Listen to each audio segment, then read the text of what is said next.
you know, technically, you were still first to post though. So you were kind of first. I've been sitting here with it turned on. Yes, but she said she chatted first. Are you serious? When that camera goes off, who are you stuck with?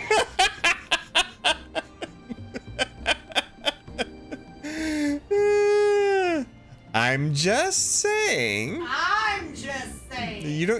No, you're not supposed to be saying anything. Too bad.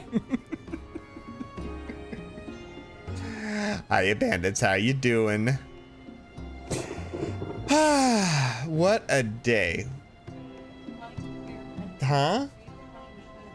Oh. I don't know. You guys want to see the rest of this? We can stream like this. This is good. Yeah?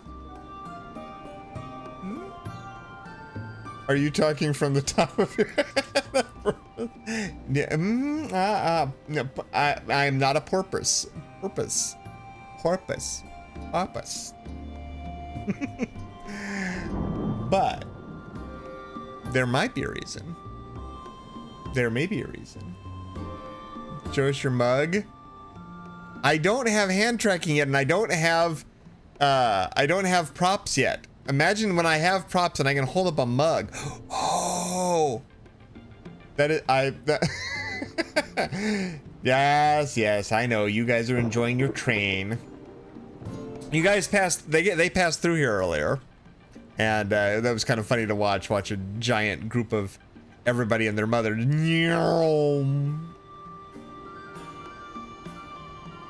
What? Why are you looking at me like? Anyway, how are you doing? How's everybody going? Nice to see you. You got a tattoo, didn't you?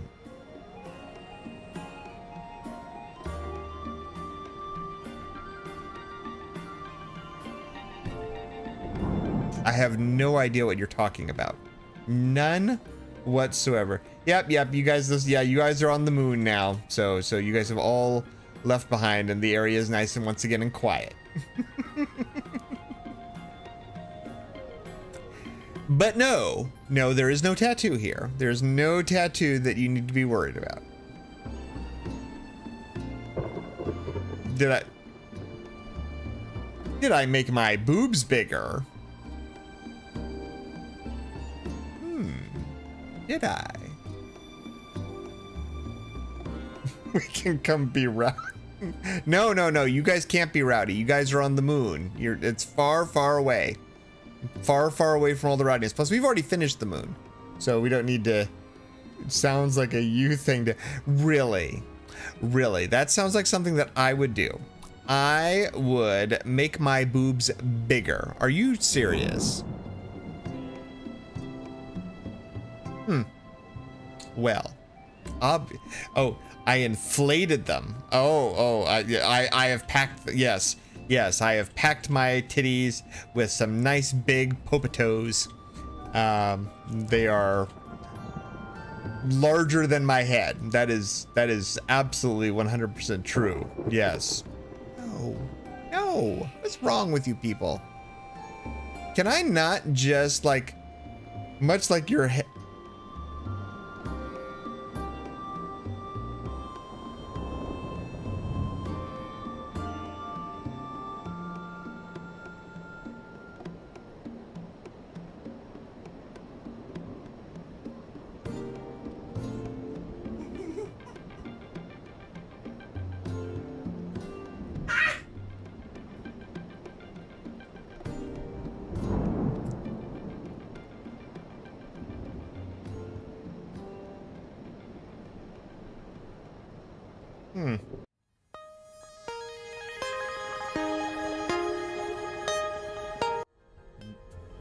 No. Okay. Not yet. Close. That would be the shortest stream in this entire history. Be like, and yeah. Let me tell you something. I never leave anything wide open.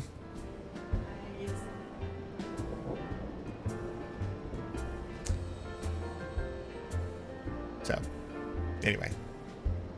So here's the real thing. I really don't have anything to show you. This is really just the same old thing that I've been wearing this whole time, and there's nothing that's been changed whatsoever. So I don't know what you're talking about at all with anything changing on here. Everything is exactly the way it's been the whole time, so don't even act like you are noticing anything different. There's nothing new here.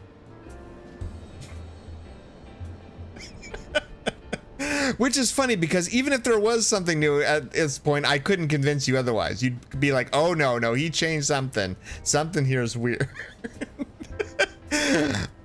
But no, that I was literally just trying to do something funny and then I kept getting interrupted and I couldn't get up in time. That's what he said. Now that I left open. You see, I'll admit sometimes when they're open. Anyway, how is everyone doing today on to Tuesday? Are we all having a good time? For those of us who live in the grand old Americas things, I hope everybody enjoyed what little time you had off if you got a vacation. And if you didn't, I'm very sorry. You should find a good, better waka waka.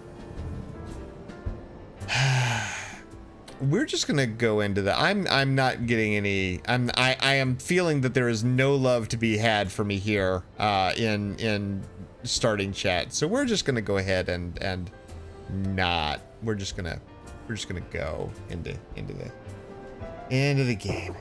Those things like we've been doing.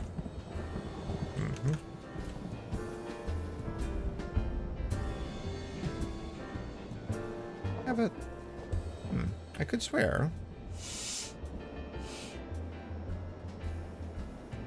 Oh, that's right. It's not this one. It's the other thing that has the. There was a cool audio player that I used to have that actually gave me the option to like just fade out the song and just be like, you know, whatever song you're playing, just fade it out right now and you know, don't act like you're not loved. Let's be honest here. You guys are all here and hanging out with me, so that is already a show of love there. So I cannot deny that. But you guys also have a really weird way of showing it sometimes. That I will say too. All right. There we go. There we go. All right. So what are we doing today? Well, today. I just realized this. Okay. Anyway, today what we're doing is we're going to do the side quests here in Garlemald. Specifically, we're going to start off with the quests that get us flying unlocked, because, you know, flying is good. And then we'll continue on and do that because, you know, Yep. We all have very, very weird ways of showing our love to each other. And you can show your love right now by visiting my throne page where you can buy me all kinds of stuff. No. Yeah, just wait for that one. Wait till I get a throne page and I'm like, all right, guys, here's all the fancy things you can spend your money on me for. No, although I have to say this was the absolute most adorable thing. So one of the people that I follow on Twitter, her debut was today on Twitch. And I felt I was nice enough I got to show up and check her out and see it, kind of, you know, wish her well on her first day of streaming. How adorable was it that she had put up a donation goal. She had put up a donation goal of $10, and somebody gave her $10 like within like the first like 30 minutes of the thing, and just like, here's your $10, enjoy. And she just was flabbergasted for the next 10 minutes. Couldn't even like say anything. She was like, oh my God, thank you. Oh my God, thank you. It was adorable. It was adorable. Yeah, I always get weird. I feel weird about that. I feel weird about ever asking for money, like, or asking for things. Like, it always feels weird, you know? Like, I don't know, it's weird, especially when it's like a hobby, because this is totally a hobby for me. This is totally for me to have fun. So every time, but I see, of course, other people are like constantly like, you know, and I'm kind of of two minds about it. I don't want this to be about the money. I don't want you guys to ever think that I'm here because you guys are paying me, because you're not. You guys are here because you guys like my content and I like to do content for you. And that's it. So it always feels weird when you bring money and things into it. But at the same time, I remember I also got yelled at and basically got told several times, it's like, you know, we want to give you stuff. Let us give you things. Let us love you. So I don't know. What do you guys think? You guys want things to do stuff with money, or you just want to keep it as is? I don't care. Either way. I want everybody to be happy. That's what I want. And let's get to questing, shall we? I don't know why I got off on this tangent. Yeah. Anyway, here's our first one. We're starting here because this has just happened where we were, and this is the quest that's here. So let's do it. The azure-haired woman. Children are our future. A woman with startling blue hair is in search of her son, who has disappeared without a trace. One other thing before we start this, I have to go off on this for a moment because this absolutely this absolutely pissed me off. Yeah, I agree. That is an important thing. It's the important thing that we just all kind of, you know, this is a time to hang out. So I will wait until somebody here, and somebody who is not a friend, tells me that they want to give me money. That's going to be my thing on it. When that happens, then we'll think about it more. Anyway, I have to go off on this because this was a ton of money and it's an absolute crap hole, and I have to shit on it yet again because I got shit on yet again. So a couple years ago, I decided that I needed to get an upgrade to my chair because the computer chair that I had was falling apart, and the hydraulic on it had gone out, and we're like, nope, we're gonna go out and get a very nice chair so that, you know, because I spend most of my time in my chair. Let's have it be a comfortable place for me to stay. And so I got very lucky and got a nice birthday present, and basically was like, go buy the chair of your dreams. And I did.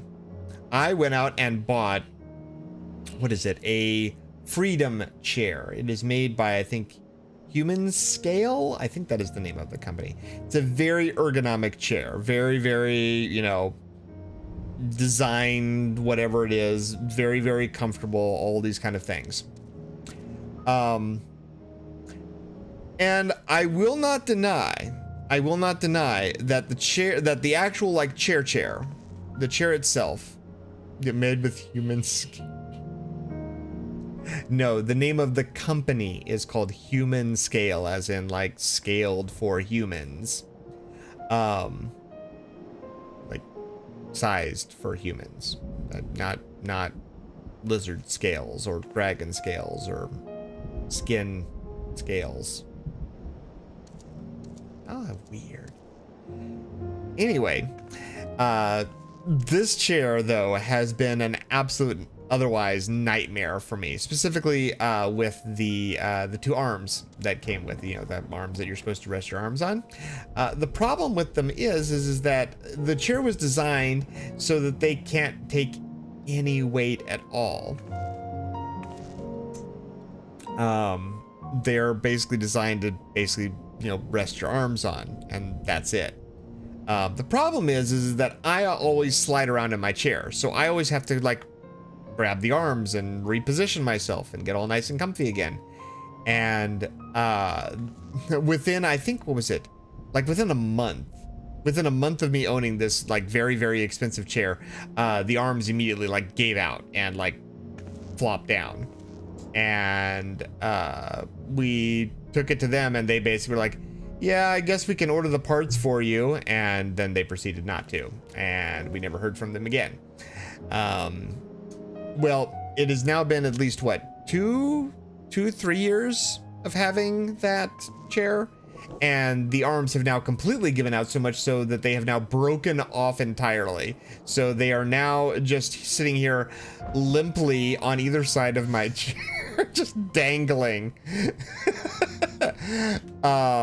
Yeah. And the funny part is like I'm slightly happy about that because now they're out of the way. Now I don't have to deal with them anymore. They can just hang there loosely, but they're just another reminder of what an absolute crap of a chair this thing has been, and was not close to worth even a sliver of the money that we paid for it.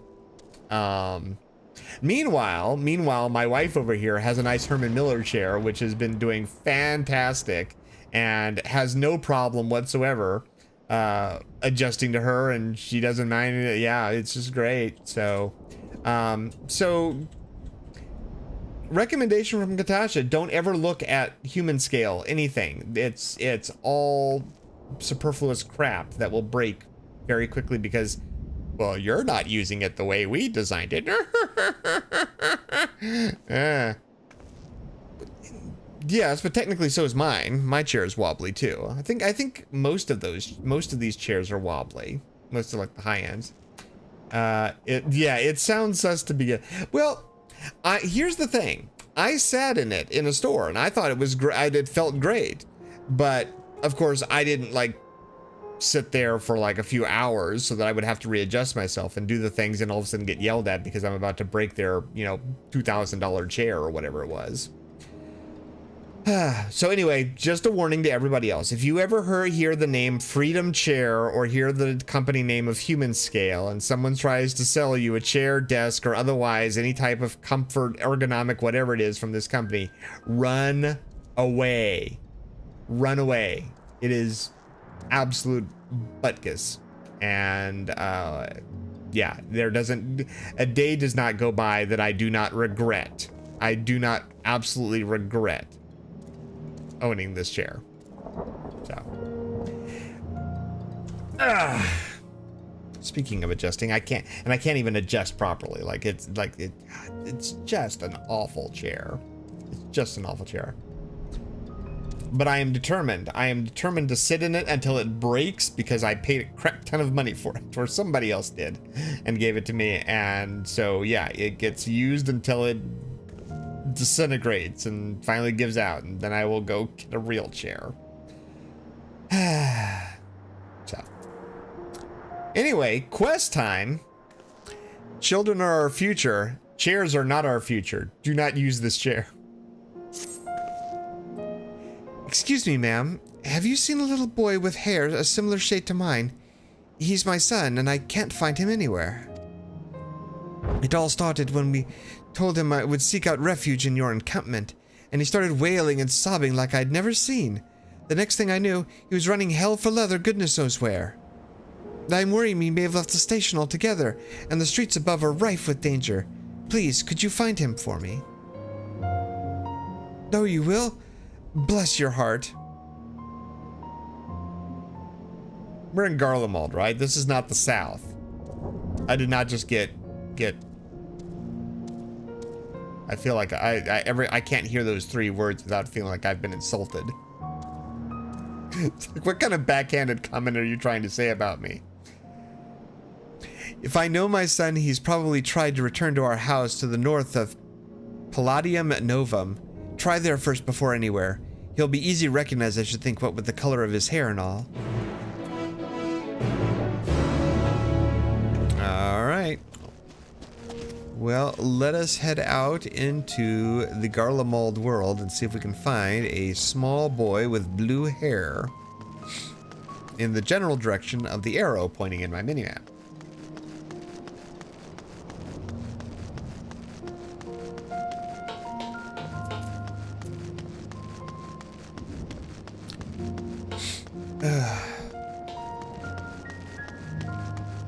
How's the weather been for you guys? I've been having a lot of allergies lately with the weather, at least here.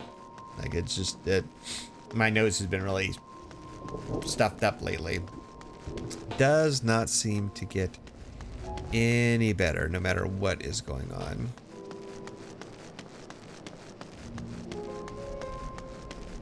But I'm curious if that's just for me.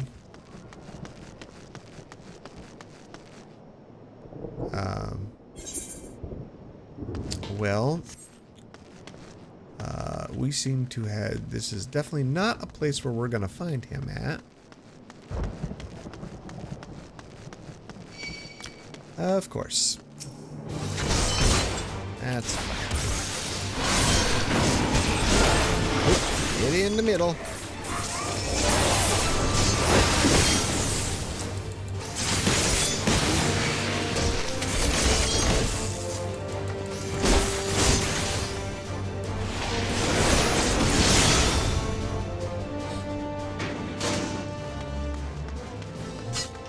Oh.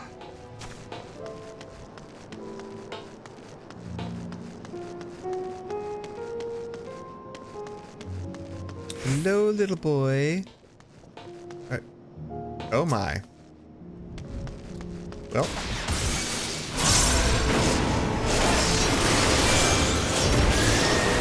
Well, we found the little boy. Unfortunately, he is preoccupied with a specimen.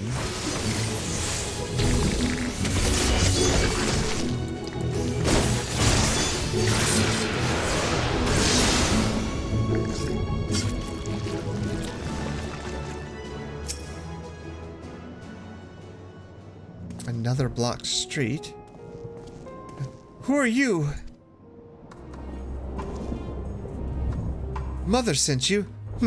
Tell her I won't go to the enemy's camp. I'm going home. The boy with the sky blue hair has made good his escape. You had best resume your search for the Obstreperous. Obstreperous? Youth. Let's go. What does...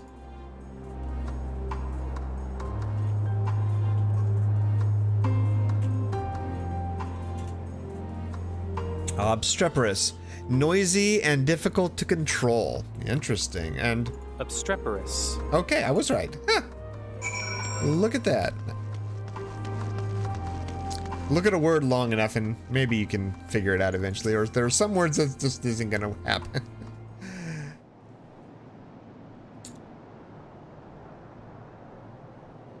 Bleak indeed. Oh.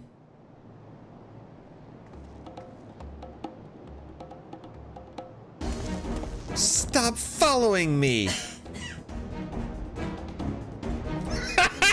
That was the look of, really, kid? Really? Once again, the boy with the sky blue hair has taken flight and will likely be looking over his shoulder for signs of trouble from now on. With a weary sigh, you resume the hunt. Follow the boy from a safe distance. The objective will end in failure if you are noticed or fall too far behind. Oh, we're getting another...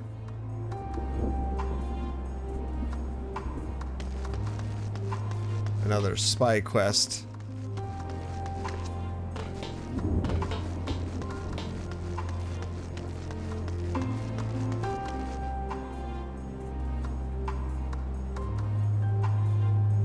Perhaps I lost her. Yes, yes, you totally did. Hey, no... do not do any amount of, like, actual deep looking.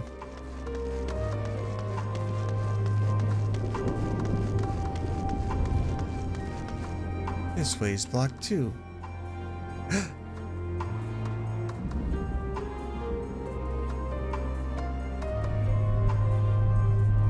I'm going home no matter what.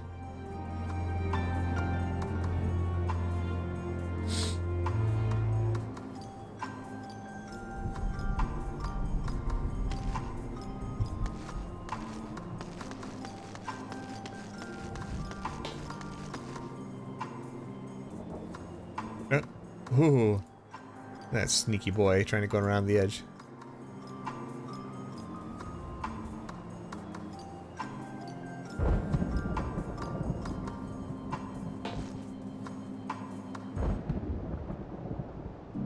I like how the satellite just pay him no mind whatsoever. Perhaps I lost her.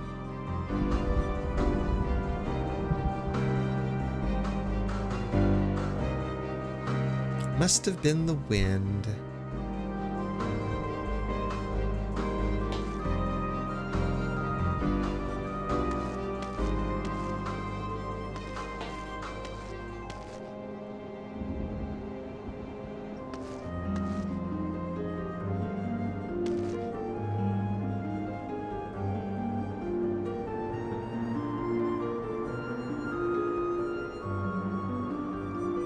Oh, oh, oh, oh,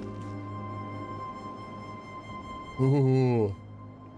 Is someone there?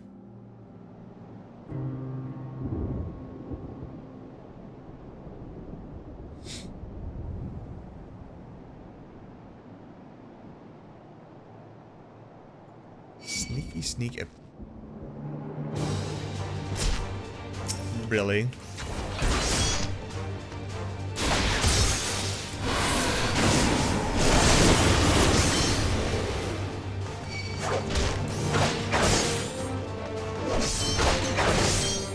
Here.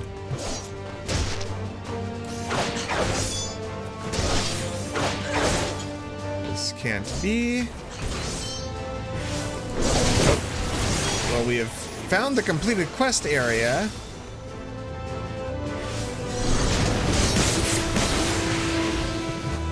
Thanks for waiting, boy, until we dispatched your satellite of... Nobody likes it. No, our home. It was here. Right here. You again? Leave me alone. I'm staying here to build a new house. Bigger and better than the old one. The child has escaped your grasp yet again. Though this may be construed as a particularly tiresome endeavor, remember that he is only a child and knows no better. You should find him before he comes to harm. Yes, yes, just like every child. No child knows anything better because they are children.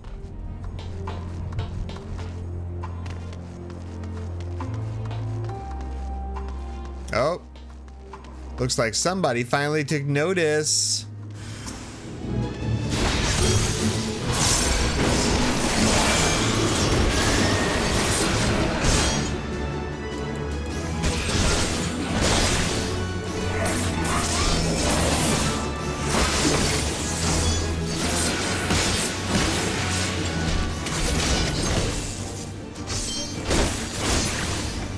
Also, can I say how happy I am that I'm actually able to do all these quests with a level 80 in an 83 for 84 area? I love that. Hello, kid. We killed your robot. Why do you care so much? We're enemies, remember? Why are you trying to help me? You need help and I'm offering it, or how would your mother feel if something were to happen to you? Yeah, that's true. That's the better one. How would your mother feel? Aw. I don't care what you say. We don't need your help. But Mother's worried. I should go back to the station.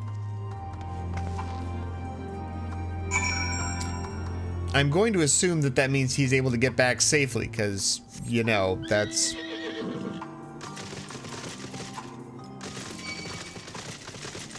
And now that we're not having to deal with running around after the little boy, we can just ride back there.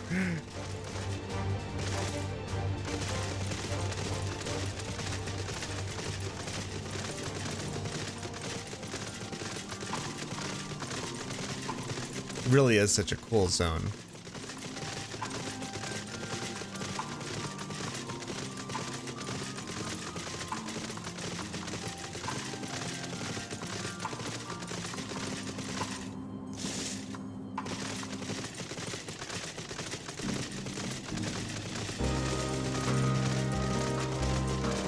Like, I think the only thing that kind of makes me a little bit sad is that more than likely the zone will just remain like this. So it's just always going to be this bleak and destroyed town.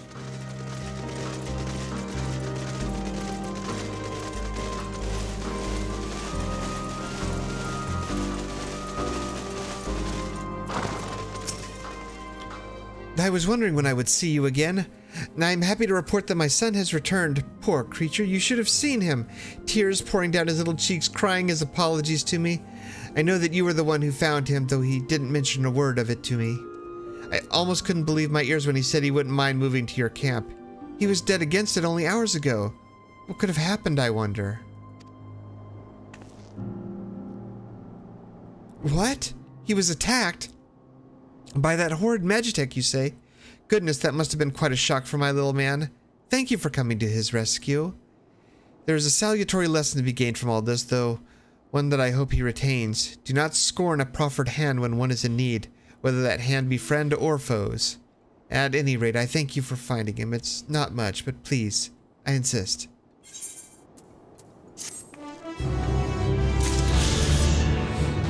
Alright, 1 down, 3 to go. And all 3 of them are back in Camp Broken Glass, so let's take a quickie flight over.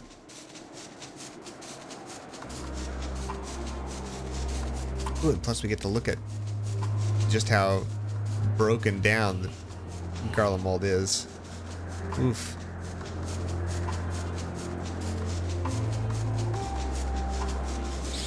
Yeah, I think that's the only thing that kind of is interesting for me about Final Fantasy XIV, especially in these kind of places. Like, there's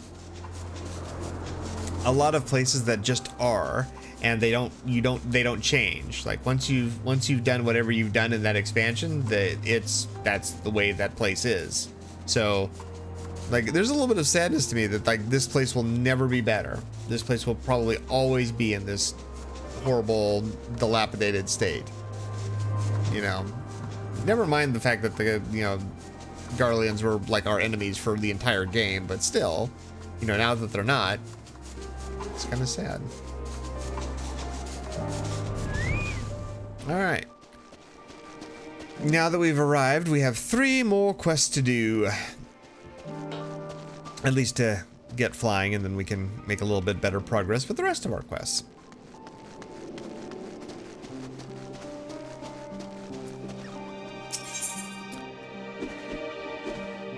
Best delivered cold.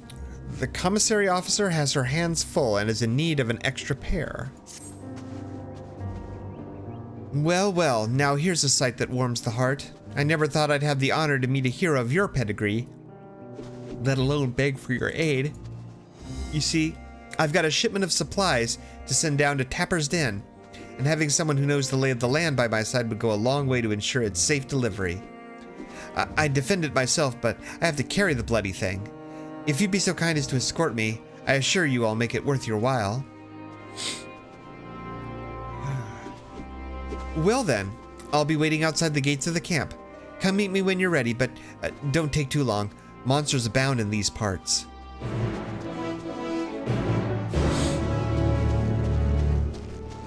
Alright, we are on escort duty for this quest.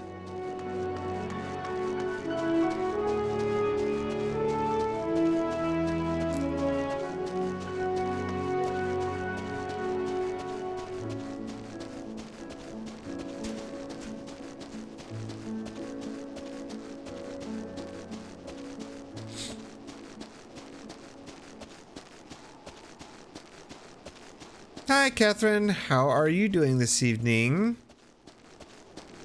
Coffee? Ooh, I kind of want some now. Now I'm kind of now all this like coldness is now starting to finally get to me, and now I'm like, ooh, where's my chai?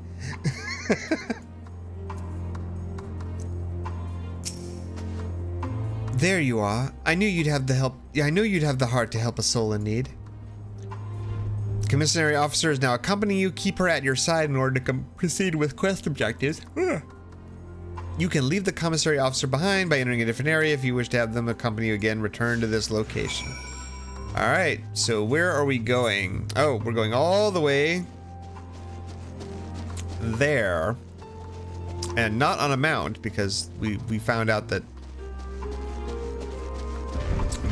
Oh. Hello there. We tried to avoid you, and yet you have now made it your mission to become involved. Oh, we are going to backflip out of that.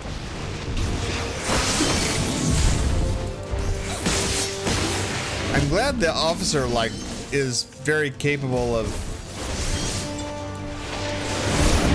doing nothing. 69 degrees, exhausted from lots of work, relaxing, time to watch some gaming. Outstanding. That's the best way. That's the best way to relax. It's so hard to find. Maybe it's just me. Maybe it's just me, but I've had a really hard time finding English Final Fantasy streams on YouTube. Like every time I go looking for streams, it's always, I mean, not wrong, nothing wrong with it, but it's a challenge to find other English speaking Final Fantasy 14 streamers. Oh, we can discuss the Magna Glacius. It'll be some time yet before we've mapped the entirety of this vast expanse. It stretches north as far as the eye can see, unhospitable to even the hardiest of explorers. It's a wonder that the Garleans survived at all, let alone went on to form the Empire. Seeing the Magna Glacius with my own eyes, however, I gained some understanding of their disposition. Alright. What is it? I'm assuming this is where we came from is the Magna Glacius. This whole trench. More lore. Hello there. Discuss the Cerulean Burgs. This is only hearsay, but I've been told those masses are formed when ceruleums burst forth from the earth and come into contact with the surrounding water, freezing instantly and capturing that moment of violence forevermore. The water mixed in it prevents the ceruleum from being set aflame, so we can't use it as fuel without refinement. The amount of ceruleum you get after all that work is barely worth the trouble. Pure ceruleum is wrestled straight from the earth. That's what those rigs you see off in the distance are doing, or so I've heard. We see? I don't see any of the explosive things that she's talking about. Maybe I'm just not looking in the right spot. Alright, now can we get past these guys without...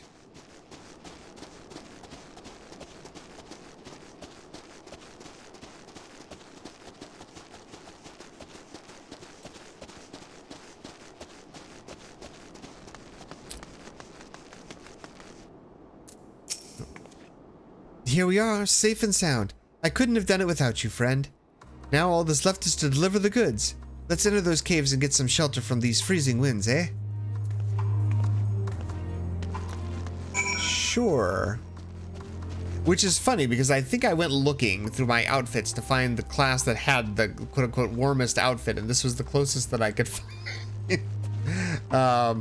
Apparently I like to show off skin a little bit more than I would like normally think about, but hey, all right. Well, the goods have been safely delivered, but I'm afraid I have one more task to beg of you. Of course, I could do it myself if I could, but I'm afraid this calls for someone with the skills that I lack. You're not obligated to help me again, but seeing as how you're already here, maybe you won't mind hearing me out. Well, we are here. I'm sure we can help. Commissary officer is pleased to see you willing to help once more. So you found it within your heart to help an old friend once again, eh? Rest assured, I won't soon forget your generosity. But now, on to the matter at hand. The people here have told me about the Magitech weaponry stalking the frozen tundra. With no pilots to guide them, they unleash their fury upon whoever's unfortunate enough to cross their path. Several of the refugees attempted to combat the threat using a few abandoned suits of Magitech armor, but they were soon overwhelmed. It's not often you see Magitech turn on Magitech, but not much surprises me these days.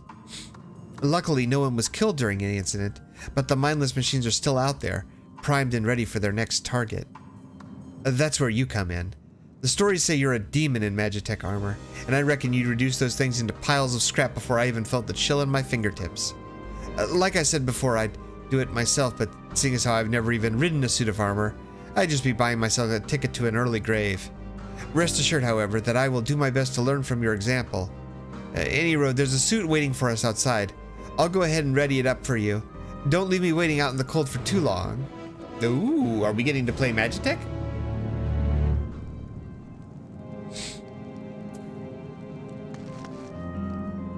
Yeah, now Twitch is a different matter entirely. Twitch is very much English centric, so it's not hard to find. I mean, most of the people there are going to be speaking English. I didn't know you could really watch people on Discord. Like, I know you can, like, if you are a member of a Discord community, you can go into a voice channel and stream there, and anybody who wants to pop in can watch. So I know about those, but I haven't ever heard of it like being kind of anything other than just that, like friends watching other friends kind of play games and kind of that like personal kind of area. No, I'm just, yeah, but just YouTube. Just every time I've gone on YouTube and I go to the Final Fantasy section, it's like it's tons and tons of Japanese. And I think usually maybe I find maybe one person who's streaming in English. So speaking of which, there is something that I do want to talk about that I tweeted this out some other things, and I had some thinky thoughts about it earlier. It's one of those things where I'm not sure quite how. It's just a weird thing. But let's finish this quest first, and then we'll talk. Actually, I'll go get chai, then we'll talk. So quest, chai, talk. There we go. Well, she's as ready as she'll ever be. I don't think I need to tell you this, but make sure not to bring those things near the cave. I'll stand watch from here to make sure all goes to plan. Stay safe out there, friend.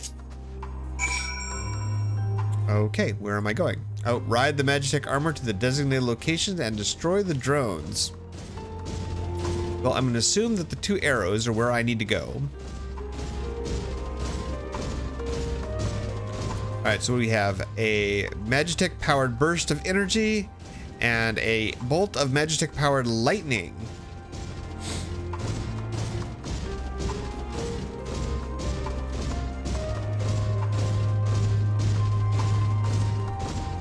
Oh, I see the circle of doom. What awaits us here? Oh. Oh, well, that hit nothing. Come on, everybody.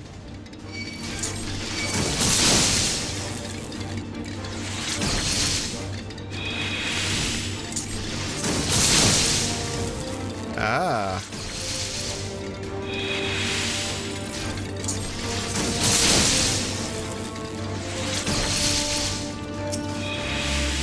Almost.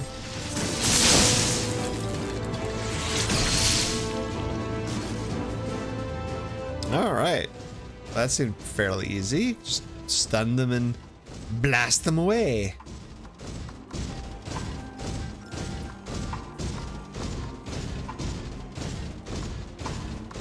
I still remember when we got this mount for the very first time. I was still very much in awe that it was like, they're letting me have a Magitech. Again, huge fan of Final Fantasy VI, so this all brought back lots of memories, lots of good memories.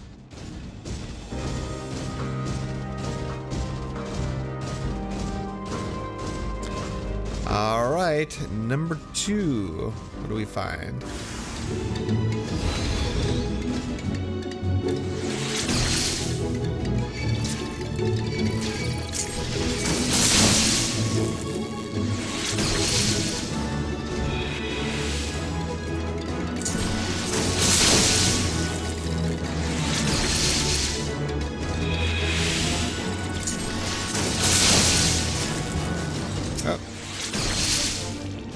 Ooh, nice.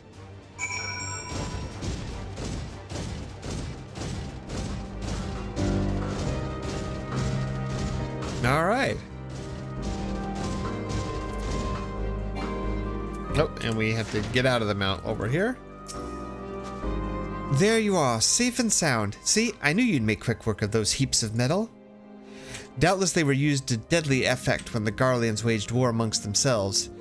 In order to ensure they fired upon their own countrymen, they were made to destroy anything that came within their sights. The fact that they're causing trouble this far out is distressing indeed. I must warn my superiors upon my return.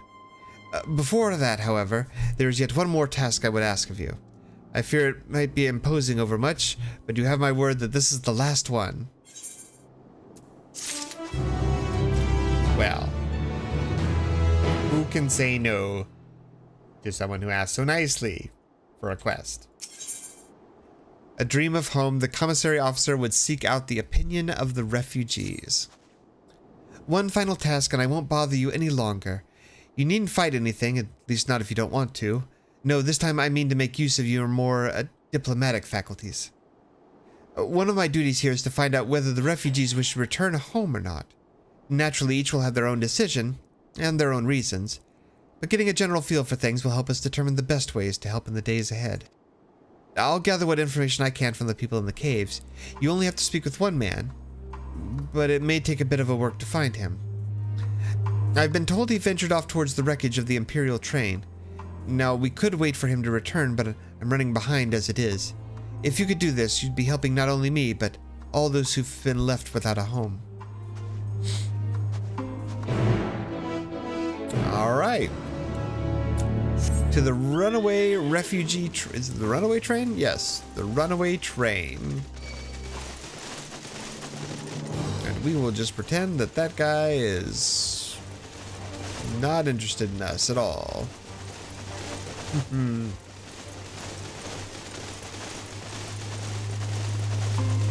let's see if we can get past all these overgrown roses.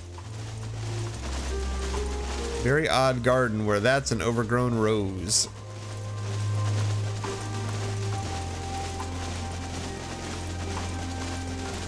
All right, well, we have made it to the runaway train.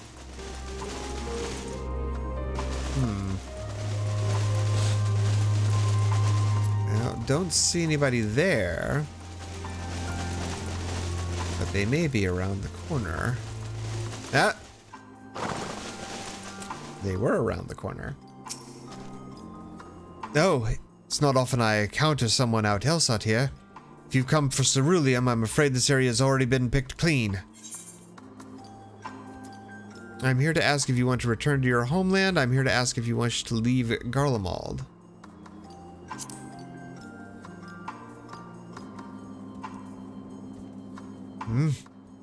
Jarek already asked me as much, but I suppose you must be thorough. Could you give me a moment? I'd like to first offer a prayer to the departed. This wreckage was left in the wake of one particularly fierce battle. A dear friend of mine journeyed here to search it for abandoned supplies, but a sudden explosion cut his life short.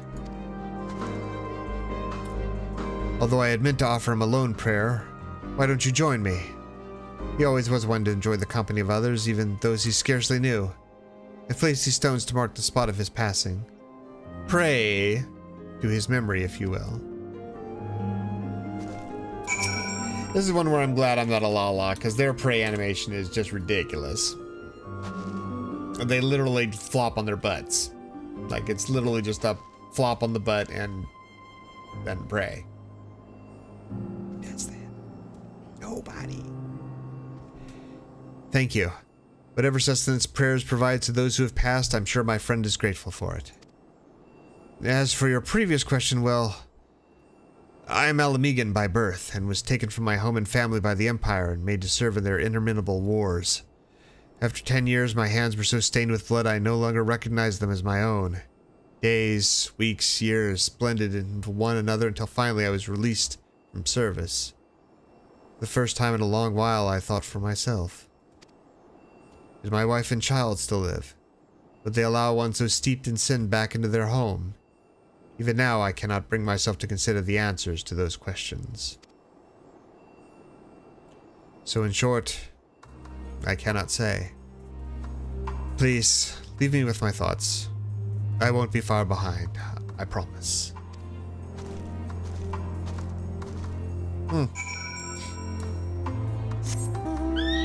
Didn't think about that much, to be honest. I mean, you know that they took captives, but you didn't... Not a lot of thought into kind of where they would fit into this giant mess of what happened here. Again, that's another thing I always like about these games, is the fact that it's a little bit more nuanced and takes into account a lot of things that... nothing is ever just black and white. It's always... many layers, many layers, and they don't tend to force good or bad on those layers for the most part, just as that's what it is. You're in the cave, aren't you? Yes, you're in the cave. All right. As long as I'm heading to the right spot, that is what I'm concerned with. Yes. There you are. And even sooner than I had anticipated. What did the man say?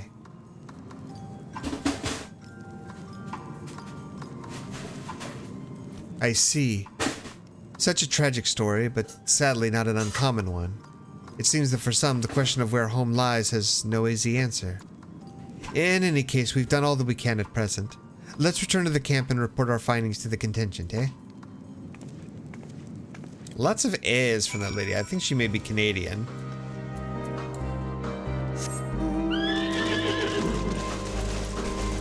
Just saying.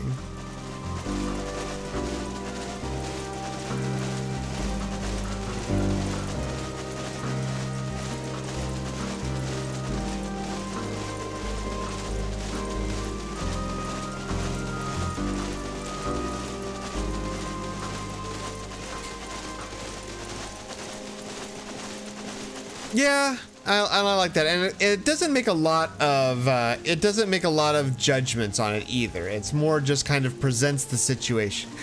Actually, that's another thing, and it was something interesting. It's kind of, now that I think about it, fairly applicable to Final Fantasy XIV. I was talking with my wife earlier about Japanese horror.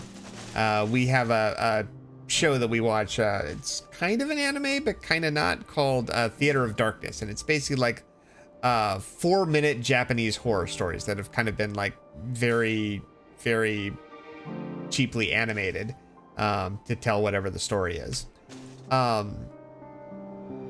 They're never really that scary though. They're never like, they don't do a lot of jump scares. They don't do terrifying, like but what I noticed is that it's always very unsettling. Like Japanese horror, at least the kind that I've been experienced a lot of, is just very unsettling. Like there's no like horrible thing about it. It just is, a disturbing situation that tends to not have any like solution to it. Like the latest one that they did was about the story goes that there's a man and his girlfriend, and they go into a tunnel to try and take a shortcut home. And they say, I won't let go of your hand. And they walk into the tunnel, and immediately the man is on the outside of the tunnel, no longer holding his girlfriend's hand. He doesn't remember passing through the tunnel at all. And a few moments later, the girlfriend emerges from the tunnel and is like completely freaked out, like is like swinging wildly, scratching and everything else. They take her to the hospital. She has to be sedated, and but she doesn't speak, doesn't do anything, just kind of sits there kind of like almost comatose for the time. Eventually she starts learning to speak, and the first thing she basically says to the guy is like, please break up with me. I need you to leave me. I don't want you to see me again. And he goes, no, I'm going to stay by your side. I need to know what happened in that tunnel. I need to know what happened in the tunnel. And he stays with her for 6 months, and she keeps saying, why won't you leave me? Why won't you leave me? And he goes, because I'm going to share this pain with you. Whatever happened there, apparently I went through it too, so I want you to tell me what happened there. And she goes, if I tell you, you won't be able to, you won't go back. You can't go back afterwards. He's like, I don't care. I still love you, and I want to be with you. And so she goes, all right. We walked into the tunnel, and the minute she starts telling the story, the heart monitors all go off, and she dies. But she keeps talking. And she keeps describing all the horrible things that happened in the tunnel while they were there, and all the things that were chasing after them, and all the things that they did while they were there. But she's definitely dead. And she sits there for years, decades, and she doesn't ever stop talking. And the guy just kind of stays with her, just comforting her and listening to the story and everything else like that. And that's where the story ends.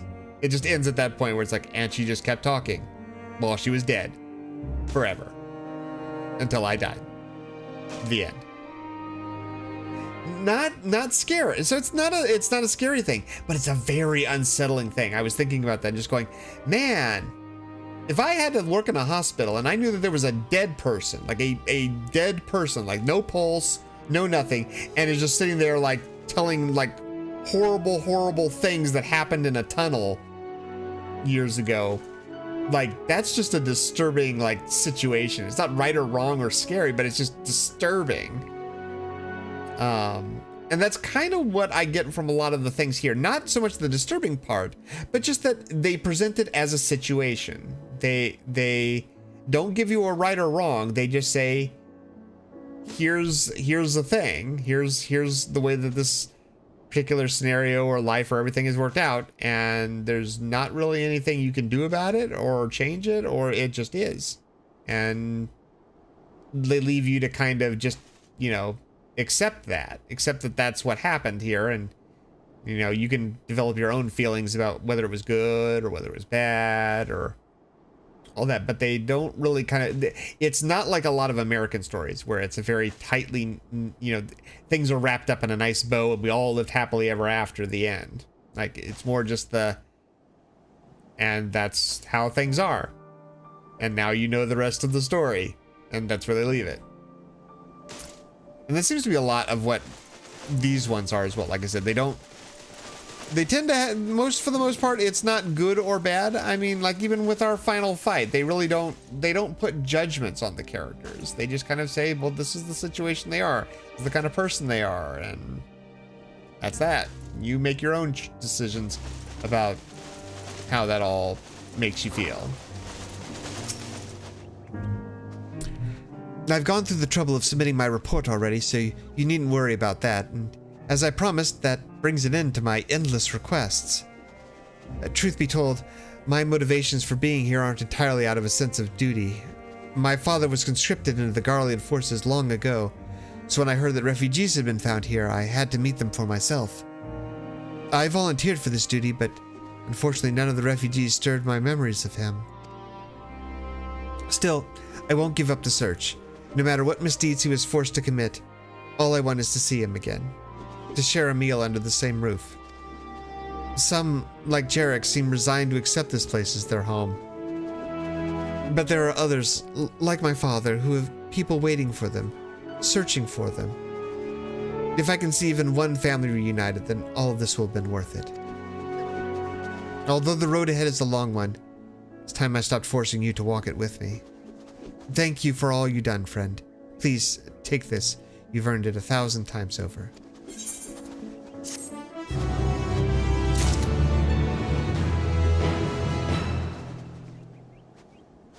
Yeah. Well, it like I said, it is a kind of horror story, but it's a different, like I said, like I think about some horrors, like I remember Saw was the one that when it first came out, like we're not talking about like the sixth Saw or whatever it was, but when it first came out, it was clever. It was a clever idea, and I remember thinking about that for a long time after I'd watched the movie. Like that was just it. Some of the stuff was just but those were like gory. That was gory stuff. That was like, you know, disturbing in that route.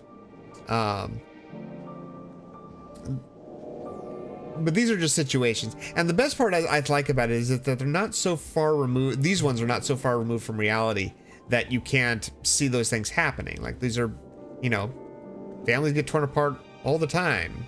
You know, wars happen, and you know, even when there's not war, families get separated, and you know, who knows? Like I think actually the thing that this brings to mind for me a lot is like thinking of all the dream kids, like all the kids who came from Mexico with their parents and they brought them up here, and they've lived in America for as long as they know. You know, technically they are, you know, citizens of Mexico or, you know, some other country. They're not citizens of here, but this is what they know. And you tell them to go home, but this is the home that they know. Like, again, there's no right or wrong answer to that one. I mean, for some people there will be, but in the grand scheme of things, there's no right or wrong answer. It's just a situation. And I like the fact that they can kind of draw some parallels to that. So why was Twilight Zone only black and white? Well, I think Twilight Zone came out, well, the first one anyway, Like it came out during the time of black and white, so they didn't have a choice. Yeah, I'm pretty sure that they didn't. I'm pretty sure it came out long enough ago to where they had to make it in black and white. Some of the newer ones, I know that they chose to do them in black and white because nowadays black and white is an aesthetic choice. It is not necessarily, you know, a limitation of the available technology like it would have been back then. Anyway, so I'm still cold, so I still need my chai. So we're gonna take a few minute break while I go and get my tea all nice and heated up, and then we'll come back and we will do more quests and probably talk, because I remembered I had another thing I was going to say and I don't remember what it was anymore. I prefer to watch the ghost stories.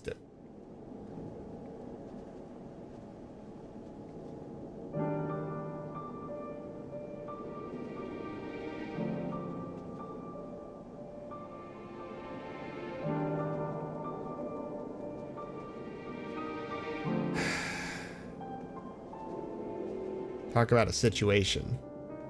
All right, we will be right back.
And we're back. Thank you guys so much for waiting.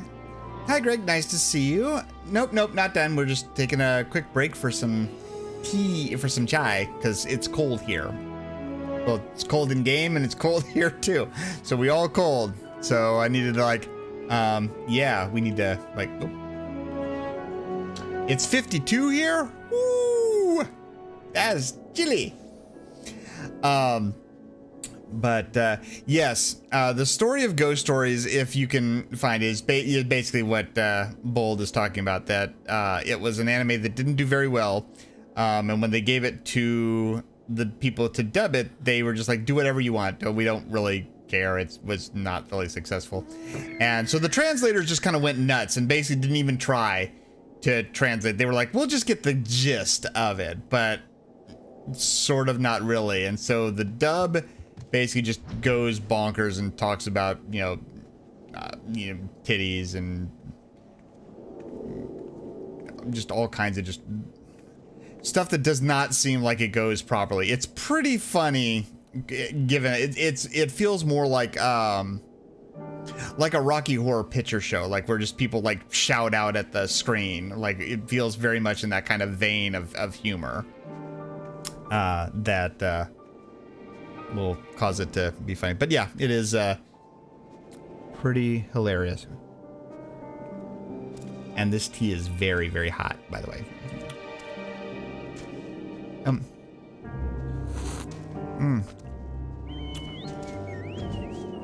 Yeah, I had the problem last time where I couldn't get the tea to be hot enough. Like I kept microwaving it and it just wasn't hot enough. So I'm like, I'm gonna do this on the stove. We're gonna do this the right way. And now it's too hot. I went the other way too much now. And yeah, oh, ow. And yeah, now my mug is so hot that I can't really touch it.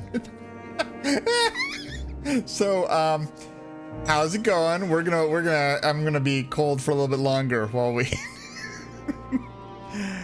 we do more quests. Yes, more quests to unlock the flying thing. That is what we're here for. Yes.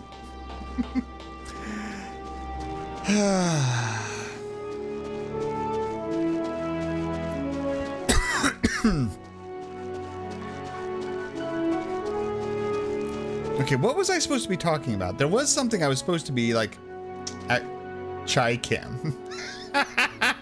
Oh, so that's something else. That was something that happened today on Twitter. It's been happening the last couple days on Twitter, which I found very interesting. So the I don't know, I want to call it manufactured drama, because to me it's not drama. There's no reason it should be drama, but people are making it drama, and all I can think of is, who the hell cares? So for those of you so I don't know if most of you know, there is an app that you can get. I know you can at least get it on iPhone, probably on Android too. It's an app called Prequel. It is a Instagram style, take pictures, add your cool filters onto it, all that kind of fun stuff. Yes, Yamishibai, that's the one I watched. That's the 4-minute one. Really, really good if you just want like quick, like disturbing stories. Like it's like I said, they're like 4 minutes. So, but it's a lot of just really good. It's a lot. Yeah. Yeah, somebody knows the catchphrase because they do it every time. Some seasons are better than others, but it is really good.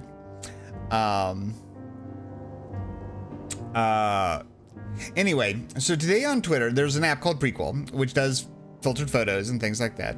It has one particular filter that's become very popular, which is the cartoon filter, because it uses AI technology to take a look at your picture and try to figure out, how to cartoonify your setting. And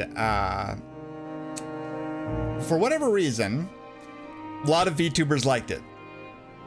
And a lot of VTubers as a rule, well, not as a rule, but just kind of like the general thing is that the people who are behind the avatar, you don't see them. Like, you don't see my picture, you don't see my face. They don't put that out there. It's not a lot of people not most people don't. But apparently Prequel is a good enough app that like VTubers left and right have been taking real life pictures of themselves, putting it through this cartoon filter, and then posting it, because apparently the cartoon filter makes everybody pretty enough to, you know, apparently warrant, or, you know, disguises their appearance enough to warrant posting real life pictures. And then the internet went crazy because, oh my God, these people who are acting as other people are not really those people. They're real people on the other side. Now they're trying to show off their real peopleness. Ah! You're breaking my immersion. Really? They were complaining about immersion breaking. Because when they see VTubers like me, the fantasy, it's too much. They have to, how dare you suggest that you are anything other than a raccoon girl? I can't take it. My mental psyche can't take it. And all I keep thinking of is like, such manufactured drama. Who gives a fuck? If you want to put your picture out there, cool. You do that. You don't want to put your picture out there? Cool. You do that.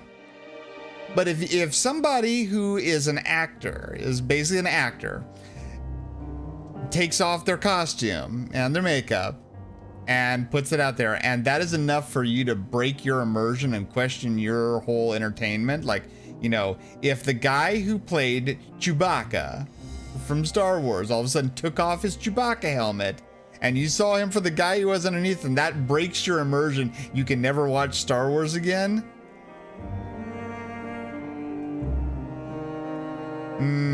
It's that same argument. That's the same thing.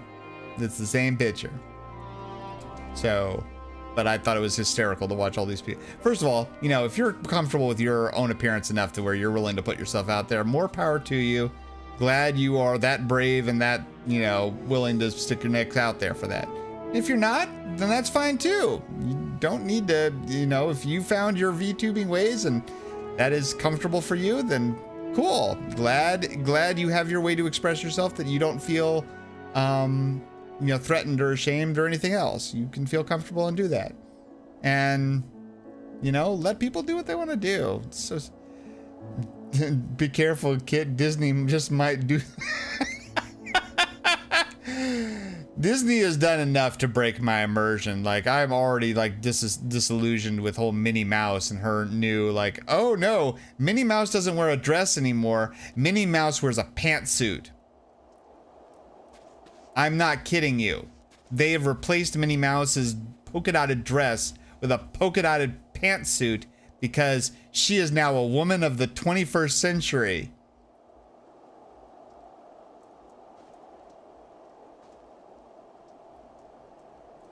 Yeah, I agree with that. Every party has a pooper. Oh, and that reminds me of the other thing I wanted to talk about. So thanks for reminding me. I know we're horrible. We were going to do quests and things, but I do want to... well, we're making slow progress towards the quest giver. Eventually we'll go there. But we did have... There was one thing that came up on Twitter, and it's one of those things where I'm guessing. I have to guess that I did the right thing. So one of the things that I saw earlier that was kind of, it was saddening to me. It was another streamer who streams for Final Fantasy,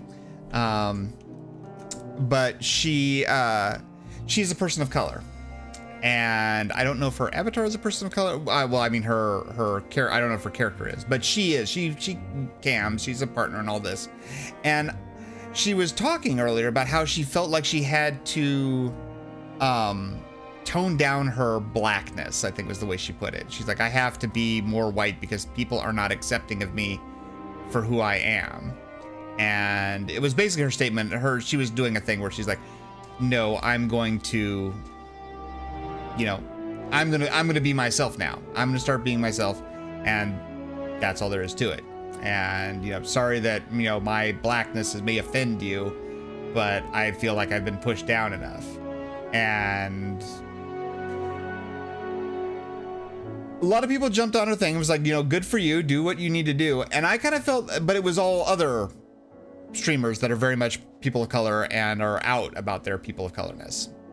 And it's one of those things to where me as not a person of color, that I kind of, you know, I want to support them. I think that that's a valid thing. You shouldn't have to, I don't think you should have to change. And I think it's horrible that you felt like you had to be somebody else because somebody else made you uncomfortable enough that you did that. I think that's bad. And I kind of wanted to say something about that, be like, no, you should do that. But of course, at the same time, I'm like, but I'm not in that group. I can't say anything without that being a thing. So all I did was just retweet it. I just was like, here, I'm not going to add anything to the message, but I will push your message out further so that other people can see what you were saying. Because I feel like that's the best thing that I could have done without like compromising the message at all or fucking it up in some way. It's like sometimes, you know, get out of the way, and just pushing it enough is enough to at least show my support of it. Like, I don't need to add any more to it. So I don't know. It's one of those weird things. It's just one of those things that I've never really had to like consider, like just how you deal with those kind of situations when you are not in a group that is marginalized or feels some way, but you still want to show support for that group. And you still want to say, you know, I may not be part of your group, but I agree with your group and I agree with what you're saying. And I think you should see, I think more people should see what you're saying. So absolutely, I don't think it should matter. I don't think it should matter at all. You know, what kind of I think you should be who you want to be. And, you know, I feel bad that, you know, the you know, of all the communities, although Final Fantasy is one of the most accepting communities there is that I know of. So to hear that that's not the case for everybody, and that people have had the same situation otherwise, that saddens me. I'm not going to say it doesn't happen, because I don't know everything that's there. And obviously, you know, these people have these experiences enough to where they know it. But it's one of those, like, how do you respond? How do you properly show, you know, that you support that without muddying it or compromising it or something else? So the only thing I could think to do was just say, all right, I'm not even going to say anything, but I will say, you know, like, forward, retweet. Other people see your message, and hopefully that is right-ish. I wish you could see me shrug my shoulders. One day. Told the number of maggots on social media who snipe from behind. Yeah. I mean, there's always people who are just ugly online, and that's just the way they're gonna be. Oh, let's do a taste. Let's see. Have we cooled down enough? Oh yes. Hold on, I'm gonna sink back in my chair a little bit.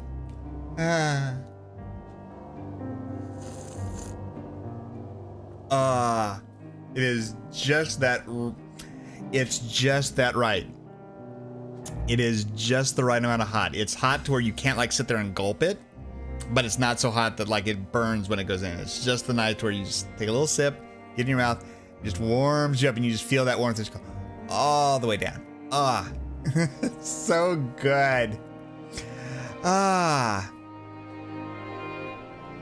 And I like at least that the model tracks. I like that you can actually see me go. You can actually see you can see that a little bit. If hopefully someday I'll actually be able to show you can see my mug come up to my face. But at least for now, that's just kind of cool. I like it.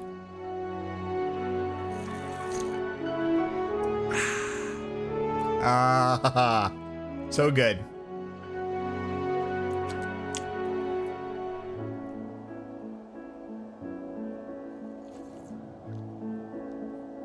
Oh, you want to taste?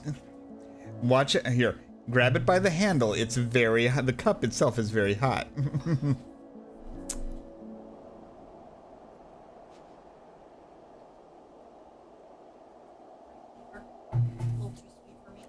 Yeah. If we were to view the maggot in real life, yes, I watched. Yeah.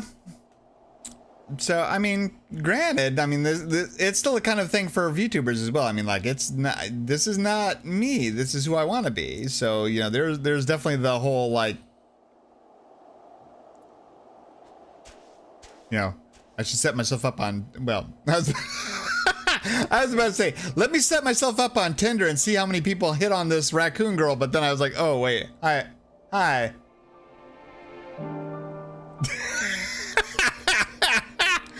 Yeah, that's a social experiment we will leave to other VTubers. Yeah, we'll wait for them to do that one.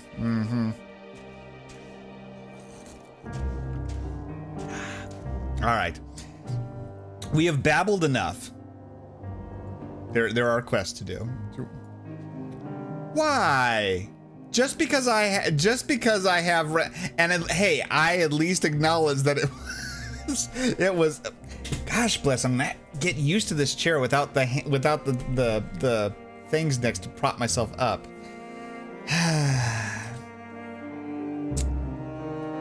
I like how that didn't come through on my other chat, because I think that YouTube blocked it to some reason because they think you're abusing me. All right, we have quests to do. We are going to do these quests. Here it is. Stranded at the station. Gala scans her surroundings, but for what? Or whom? Given the look. What was that? Oh yeah, so it was very funny. There was a big thing on Reddit the other day where a bunch of people were posting pictures of their wives for God knows whatever reason. And I happened to find one of these pictures, like, here's a picture of my wife. And she was like covered in blankets with her tea and was like just staring the camera down with this what the fuck look. And I showed that to my wife and she's like, where did you get a picture of me? How many other people can make that look? I'm like, I think that's required wife training to be able to do that look. You have to be able to go. See, I can't even do it. I'm a poor wife imitation. I am no waifu. But if somebody asks me to make a Daikafumura potty pillow,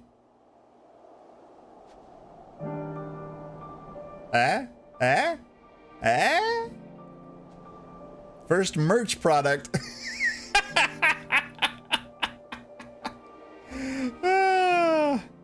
Yes, it sounds like a very popular, like I said, I think that all wives are like, they go through training. They all go through training. Everybody teaches. Yes, see the glare, the glare of, of, are you serious right now? Really?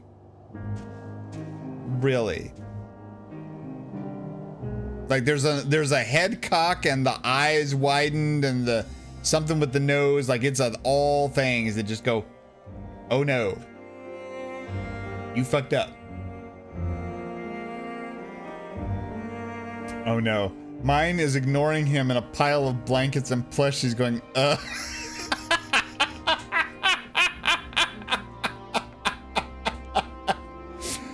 I like the fact that this pose just assumes that you are always in a pile of blankets and plushies. Like, no matter what's going on, you are in a pile of blankets and plushies ready to give him ugh at any moment. Strangely enough, this would not surprise me. All right. Gala, what have you got for us? We're gonna do quests. We're going to at least finish flying. We at least do 4 quests a stream. That is at least the bare minimum that we do. I've seen you before. In Tertium, yes? I was part of the first group transferred here, but there's someone I'm trying to find. A small boy, red hair. Have you seen him? He's probably still refusing to budge. Oh. My apologies. Allow me to introduce myself. I'm Gala, First Legion. I've been doing what I can for the refugees, though. I suppose I'm one myself. You see, I've always tried to help those in need. Some call me a busybody, in fact. Before joining the military, I was a member of the Vigilus Urbani, and it was our duty to keep the citizenry safe. Old habits die hard, though, which is why I'm determined to look after that lad. He's been separated from his parents in the chaos, but he won't leave the station without them. The thing is, that's no place for a child his age to be fending for himself. You've seen the conditions there. He needs food and warmth, which you and yours have been kind enough to offer. I should go back to the station to try persuading him to join your camp. Could I trouble you to accompany me? It'll do him some good to see you're not the monsters he probably thinks you are. Thank you. Well then, no time like the present. Oh. And away we go. We're all the way back. So you know what we're gonna do? We're going to do the thing that people don't do. Where is it? I know it's, there it is. We're gonna take the chocobo and fly our way back.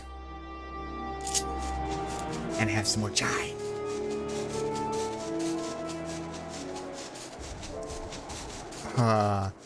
Okay. We have now transitioned from the super hot to the now hot, which is where I can gulp a little bit more. So it's not quite as like,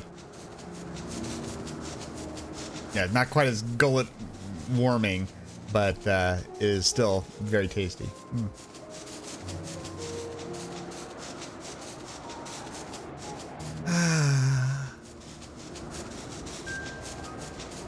There's something absolutely just nice about having warm cups of coffee, tea, just on a nice cold night.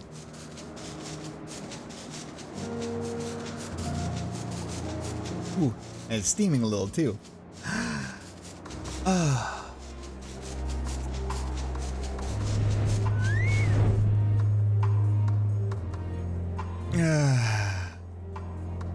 Sorry.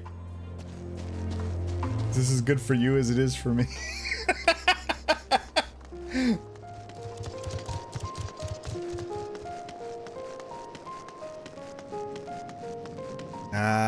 The Werelit music, so good. Also guys, tomorrow is the day that okay. We're gonna finish the quest. Remind me, well, I'm gonna talk about the soundtrack after we finish this quest. If my prediction is correct, he should still be around here. His name is Velocus. That's a strange, different culture. Let's just go with it, sure. But most know him better for his scarlet locks. Considering how reluctant he is to leave, I doubt he'd answer if we tried calling out for him. Would you mind helping me look?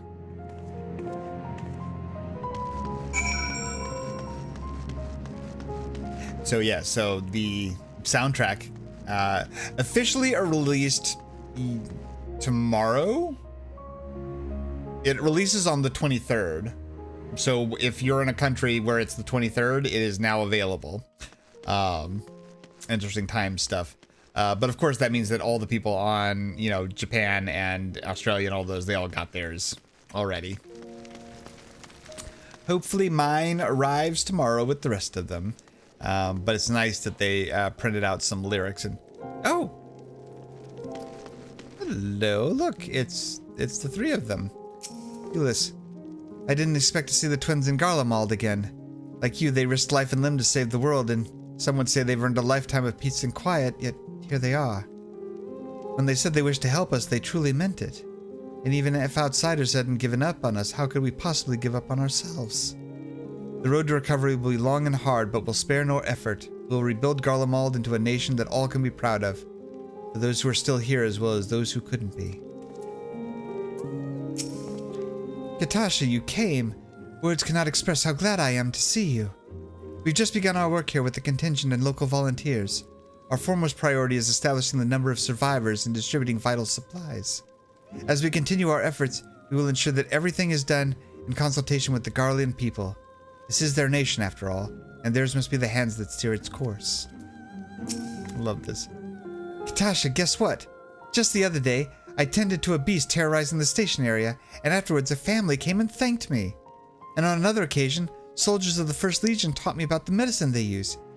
It's unlike anything I've seen in Eorzea. It's not all uplifting tales, of course, but every day I'm afforded the opportunity to grow. If only it weren't so cold all the time. I love that we can now find them and see them around in the world, you know, now that everything's done. Oh. Look who we found here in the corner. Not that I could see red hair from here, let's be honest. It's too damn dark. Barely saw you. Who are you? I'm the lady with the chai. Velocus. We've been looking everywhere for you. Still refusing to join everyone at the other camp, I see. I'm not going anywhere. Not without Mom and Dad. Don't you see? It's for your own good.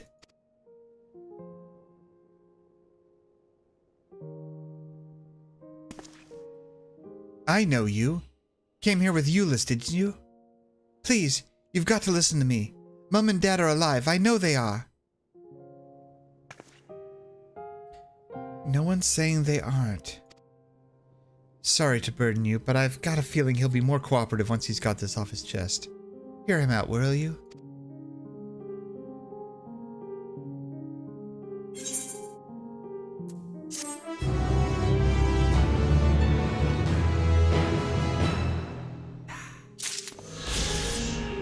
Oh, we got our last one from there. All right. Let's continue on. Velocus will not be moved.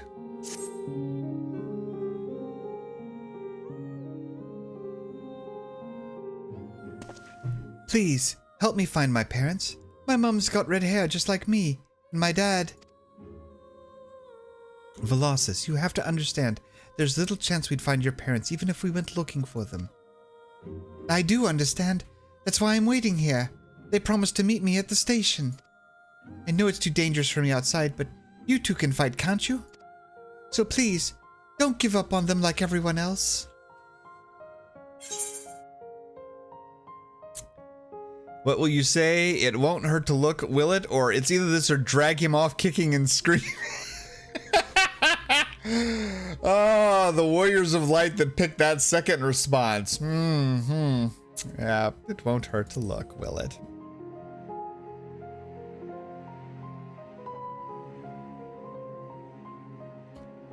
I worry that we're only giving him false hope, but very well.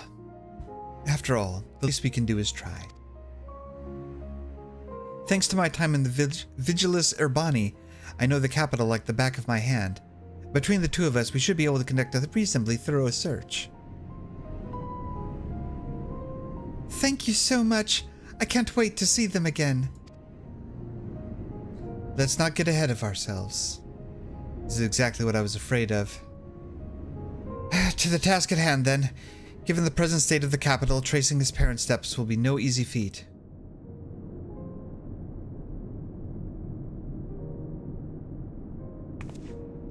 Velocus, do you know anything that might help us in our search? Well, I was thinking about going back to my house, if it's still there. Where is that? Are there any landmarks nearby? It's on the outskirts of town, to the south, between the tavern and the bookshop. Oh, and Dad always used to fly a huge imperial flag in front of our house. We're the only family that had one in our neighborhood. That should be enough to go on. All right, let's get going.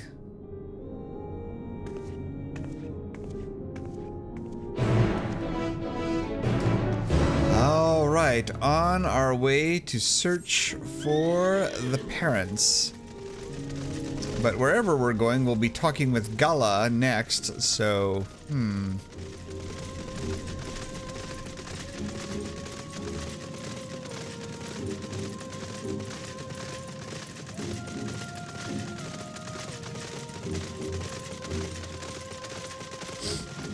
Seriously, I love the music from this game.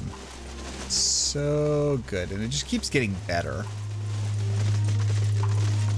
Like, granted, Soken came up with some pretty good bangers to lead everything off with. I think every expansion has had them, but just some of the ones that have so many feels.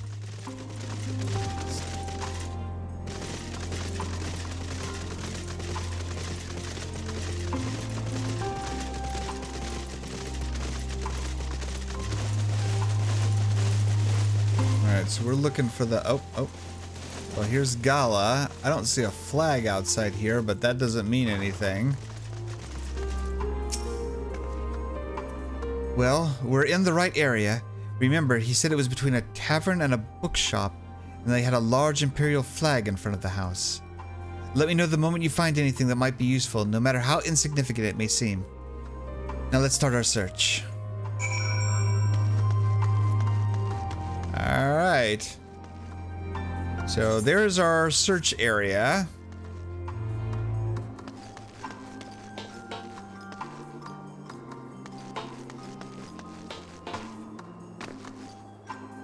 Did I see something over there? Yes, I did. I thought I saw a little piece of drenched paper. You find a letter amidst the rubble. It begins, "Dearest Velocus, I pray this message finds you well. Gala will be eager to inspect this potentially vital clue." Oh. Well, I guess we found it, even though I don't see... Is there a flag anywhere?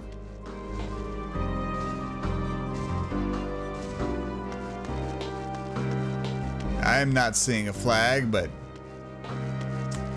guess it was the right one. Found something, have you? Let's have a look.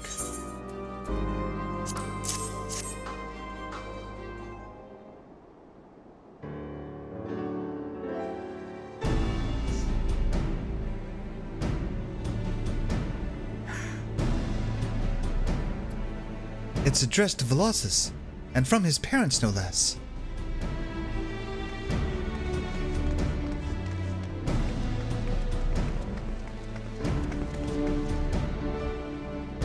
And you say you found it nearby? Oh, the flag is inside the house. Aha. Okay. Yep. It looked like someone tried to clear away the rubble, but then thought better of it. The place is far too exposed. His parents must have come back to see if the boy had returned home, and then left him this letter. Judging by the condition of the paper, it's safe to assume some time has passed since their visit. We're unlikely to bump into them simply waiting here. I'll write up a reply just in case they return, but for now, let's head back to Velocus. Excellent work finding this.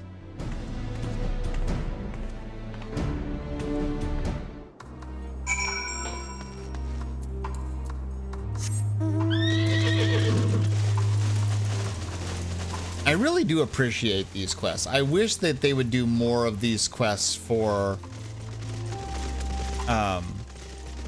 more of these as the side quests. Like I really like the quest chains that they have. They usually only have a couple, but I wish that they would have more. Wait, why are we going over here to speak with Velocus? Where's... oh, it's down. It's like going, why are we going down here? Oh, because it's downstairs.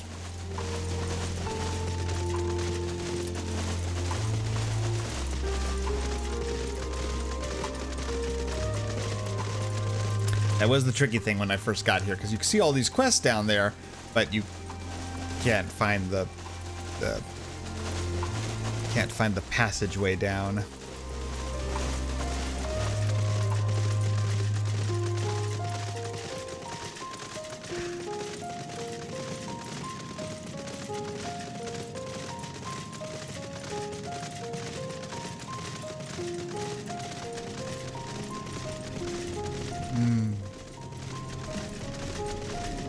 It really is good. It really is good. Alright, Velocus. Did you find anything? Oh, we did.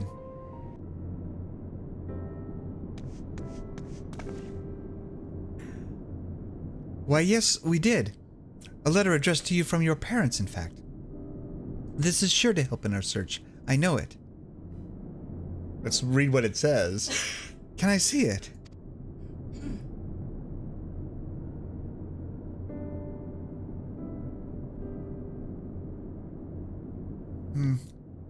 addressed to me, but this isn't Mom or Dad's handwriting. Don't give up so easily, Velocus. Here, let me read it for you. I am injured, but am in. Do not worry about me. For now you must stay out of danger. Love, Vipsania. Unfortunately, it looks like the part detailing the location got wet at some stage. It's completely illegible. Vipsania? That's Mum's name. Ah, so it is from her after all. There's a good chance she's still alive. I knew it. We're one step closer to finding her. In all honesty, I'm amazed we found anything. Thank you for convincing me that the search was worthwhile. It's clear as day to me now why your comrades have nothing but praise for you. With you on the case, we'll find his mother in no time.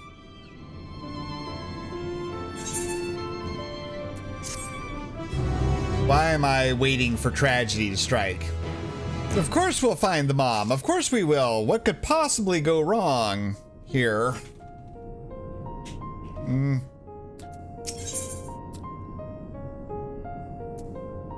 Palatial possibilities. Gala is on a mission to find a mother. Until now, I thought the best thing we could do for Velocus is take him straight to Camp Broken Glass. But with the new information that has come to light, perhaps it is better for him to wait here a little longer. At least while we search for his parents. Ooh, I'm getting the after tea burpees.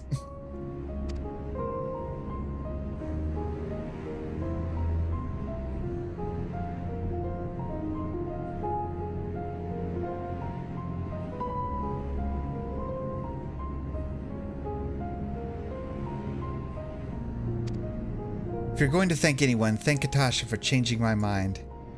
Right, let's go over what we've learned from the letter. Vipsania is injured, but in a safe location. Velocus says it's not his parents' handwriting, which means she must be with another person entirely, someone she can ask to write letters in her stead, or at least that's what I make of it. Do you know where she might go in a time of emergency? Maybe, Palladium Novum? She was a maid there. The last time I saw her, she was on her way there. Even with all the fighting, she had lots to do.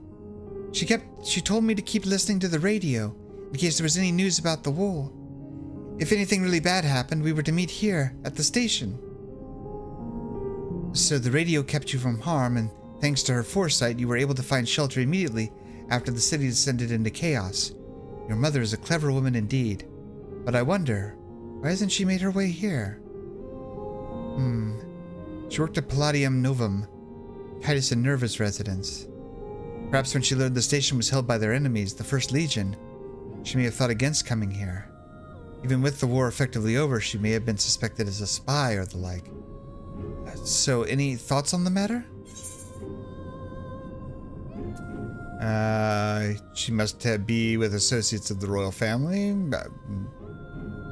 Mother's probably at Palladium Novum. That's indeed. That explains why she told Velocus not to worry about her and to think only of his own safety. At any rate, let us make for Palladium Novum and see what we can find.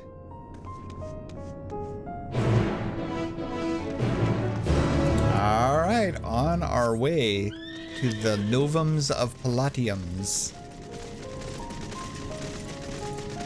Latiums.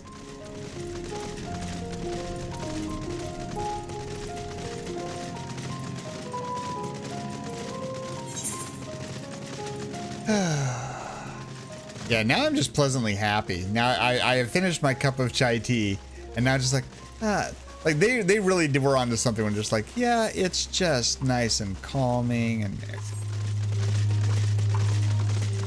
you cannot have a nice cup of that tea and just not feel that everything is right.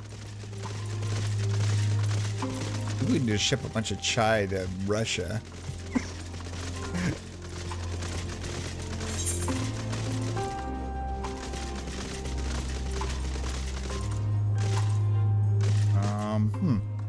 All right. Well, I am not.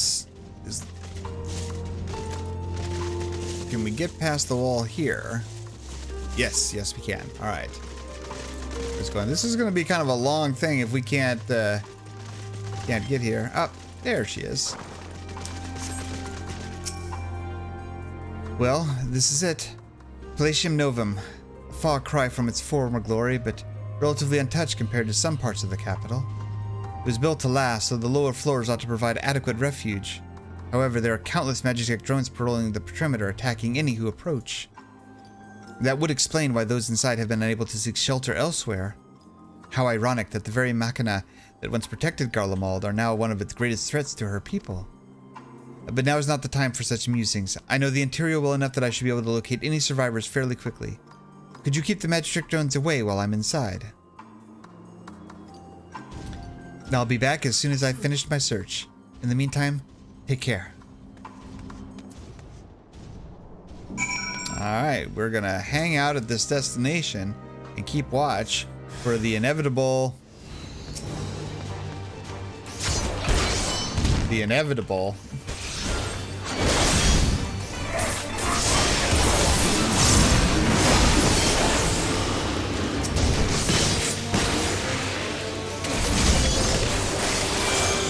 The inevitable... machines.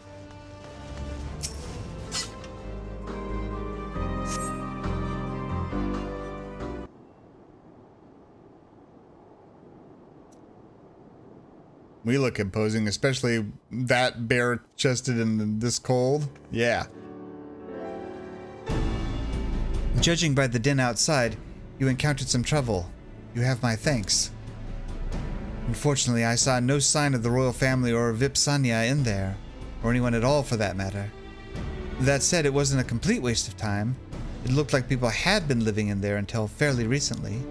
There was a radio in there too, one of the new models, so I imagine they avoided being tempered. It appears they've taken all the provisions and warm clothing with them, which indicates they had plenty of time to plan their exit. I did, however, spot a map of the capital, on which they marked a route from here to the Cenaculum Imperialis. You see where this is leading, yes? Survivors have headed to the Cenaculum Imperialis. Precisely. It's hard to imagine Vipsania parting with the royal family at this point, which means she must have accompanied them on their journey. Judging by the conditions of the room inside, I say that only a few days have passed at most since their departure. But when you are ready, let's head to the Cenaculum Imperialis and continue our search. Ooh, the plot thickens and the quests are completing. Look at this. I have to remember we're actually doing more than just the 4 quests. Like we're doing these whole quest lines. But Mum is the word. Gala cinches your search is nearing at an end, and the plethora of quest rewards say that we have also reached the end too. Ready, I take it? Then let's resume our search. We'll be heading to the Cenaculum Imperialis, that enormous stone building to the northwest. Hopefully, that's where we'll find Vipsania.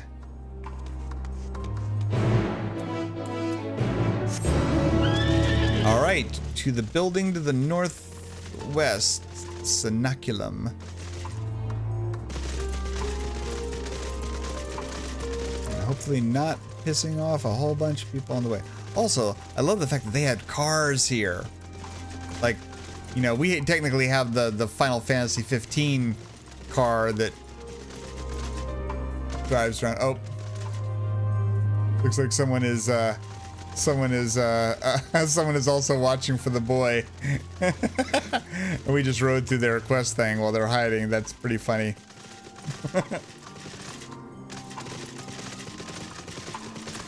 Oh wow.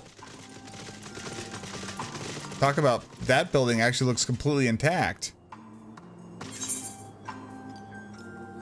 Oh, that is the Cenaculum. Well. Oh. Hello.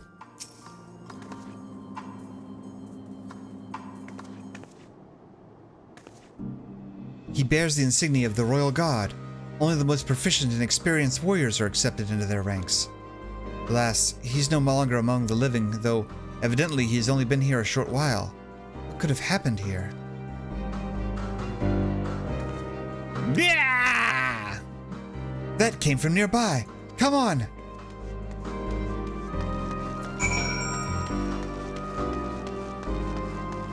That was probably the worst. Yeah. I think I could have come up.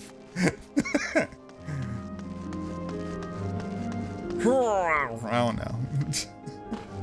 Yeah, that's even worse. I mean, we're just gonna chalk it up as a loss. That's sometimes you cut your losses and aid the bodyguard. I have no idea who you are, but I owe you a great debt. There's a wounded woman over there by the name of Vipsania. Please, tend to her as well. Where? I'm not seeing her.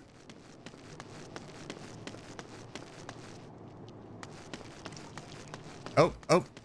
Hello there. Oh, what a nice dress you have.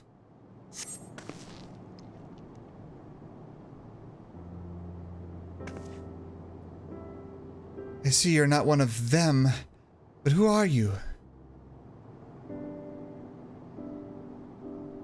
Just when I was about to lose all hope, you appear. Nice hairdo, by the way. I approve of it.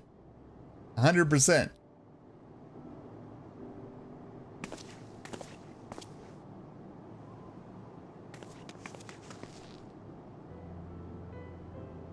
We managed to put down the last of them.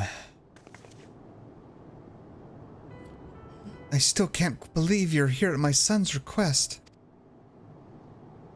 You should be proud. Were it not for him, we might have never found you.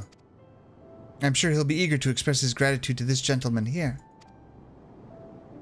Yes, he and I both served the royal family, at least until the city was plunged into chaos.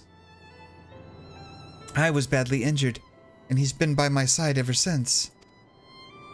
While I was still recovering, he even penned letters for me and placed them in the ruins of my home for my loved ones to find. Your praise is wasted on me, truly. After all, I and my comrades stopped you from going to meet your family at the First Legion's encampment for our own selfish reasons. Then, even the Cenaculum Imperialis, our supposed safe haven, was attacked by rampaging Magitech. I shall never live down the shame of failing to protect the members of the royal household in my care. But thanks to you both, I have been spared an untimely end.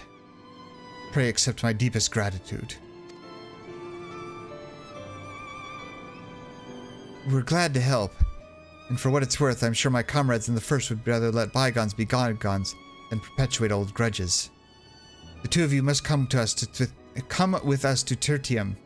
It goes double for you, Vipsania. Your son will be overjoyed to see you again. And I him. We've been apart for far too long. Then let us waste no more time here, and we better not rush, given your injuries.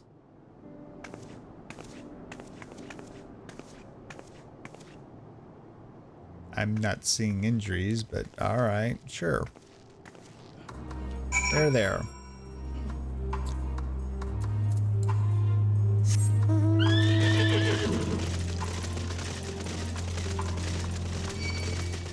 Alright. Well, we have successfully found the... I was actually surprised. I was kind of expecting... I was expecting death.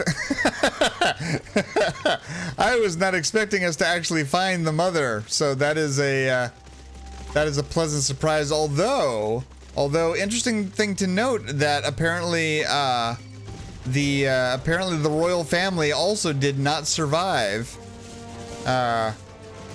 They were not able to protect the royal family. They were at least able to protect the mother here, but sounds like the royals were not so lucky.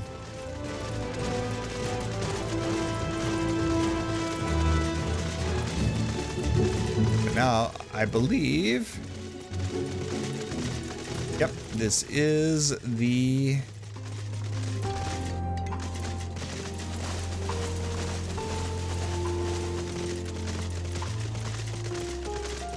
we will find our way to the subway station.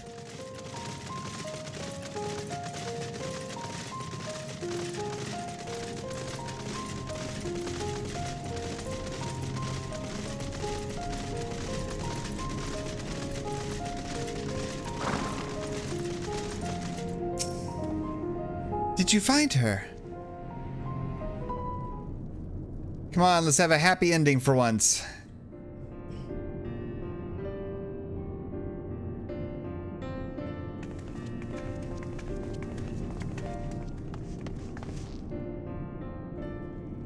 Mom! I'm so sorry, my love.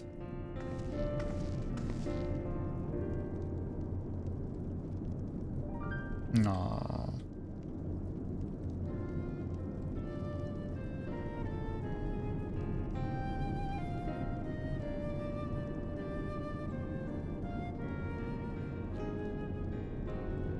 I simply have to know.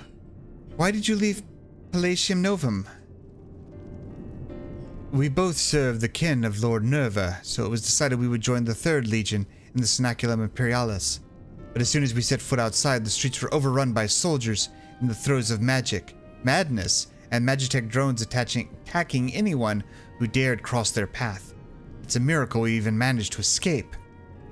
But we eventually made it to the Cerulean Imperialis and hid inside, though it didn't take long for the Machina to find us. You stepped in just when we'd begun to abandon hope. Looks like we arrived in the nick of time. To be separated from my dear boy was more than I could bear, but I knew that even without my injuries, I wouldn't stand a chance out there on my own. But we're together now, aren't we? That's all that matters. Then it's thanks to you. Seeing their smiles has made it all worthwhile, or all's well that ends well. We'll say seeing the smiles. She is right. We'll never forget what you've done for us. You truly are a hero. Oh, that chest pad of like, I know. Thanks for recognizing it. This reminds me of why I joined the Vigilus Urbani all those years ago. It's true what they say. A good deed really is its own reward. Any road. We'd best stay here for a while to allow Vipsania time to recuperate. She's still injured after all. Then, we can head to Camp Broken Glass.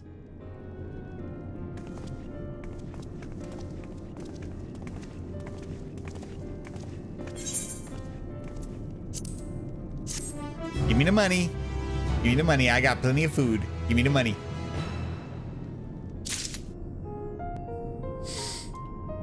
Very nice quest line. I'm glad that it for once had a happy ending. Speaking of which, speaking of happy endings and not so happy endings. Yeah, they're just gonna leave that flag with the blood splatter on it. They're just gonna leave that there. Because, you know.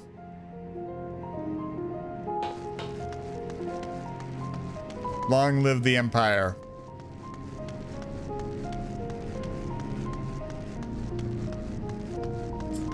All right, we have one last quest line that we are going to do tonight.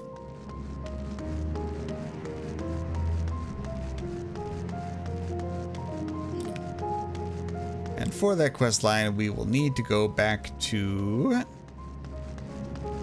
Camp Broken Glass along with the rest of them.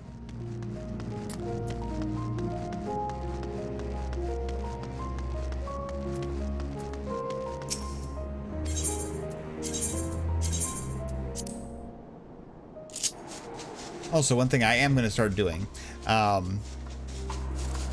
I've seen, again, I'm learning new things all the time.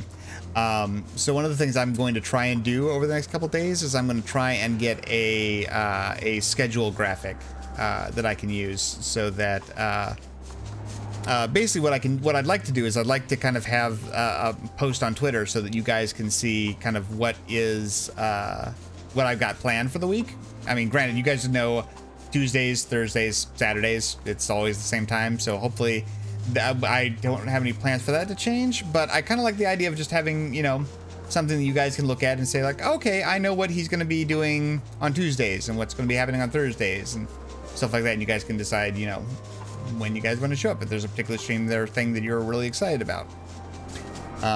So I'll try to get that made up over the week and get that posted to Twitter so we can, you know, have a little bit more. I just like the idea of having a little bit more, you know, stuff so that everybody knows what's going on and when it's going on. And plus also if I have any, like, you know, if there are any unannounced, like, oh, I'm going to be streaming on Saturday, or not Saturday, but maybe I'm doing a stream on Friday, you know, then, or if I have to move a stream or something like that, that, you know, it's kind of all, you know, out there. All right, our last quest line. I don't keep a Twitter account? I think maybe I can do this. I know that I've seen that you can do posts on YouTube. So I can see about seeing if I can post them there as well. We'll see. I've seen people doing posts on YouTube, so like I said, I'll look into that too. Because again, I'm always on. Most of my updates I tend to post to Twitter, but I need to also, you know, make sure that, you know, I need to remember there are people that are not on Twitter. There are people who are only going to find me on YouTube, and, you know, it'd be nice to have the YouTube stuff there so that people who are only on YouTube can see that stuff. So I'll look at that. But thanks for bringing that up, Catherine, because yeah, I wouldn't have thought of that otherwise. So thank you. In pursuit of power, Rimelnod. You know what? I'm gonna. Can we just go to here? We're gonna do our usual thing of going to text to speech and saying, "Hello there, Google. Can you please tell me how to say this name? Because I don't know how to say it." Rimelnod. Okay. And yes, speak it. Yes, I'm not a robot. Rimelno. All right. Okay, fun thing. I am not on Facebook. I haven't been on Facebook since 2014, 13, 12. I haven't been on Facebook in almost a decade now, and my life has never been better.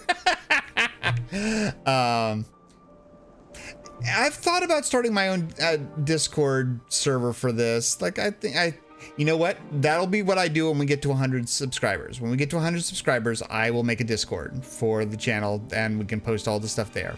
And if I was on Twitch, if I was streaming on Twitch, then I would post lots of stuff there, because I know Twitch does those things, but not on Twitch. I mean, I have an account there just so I can watch people and say, hi, it's me from YouTube. And so I can subscribe to the people, because I do support people that are on Twitch. But yeah, I don't post anything there because, of course, if I try to post anything there and say, come watch me on YouTube, the Twitch people will be like, that's not what this site is for. Go away. Anyway. Rimelno would like your opinion on something. Just who I was looking for. Allow me to introduce myself. I am Rimuno of Ishgard. I have been put in charge of our arrangement with Tappa's Den, you see.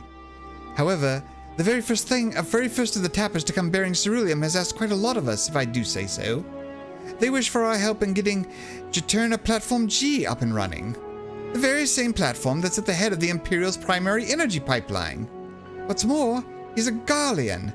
I was convinced our only engineers left Tappa's Den were from conquered territories. In any case, I'm not qualified to judge the motives of the man. I feel much more at ease if I had some of your expertise helping to make the call.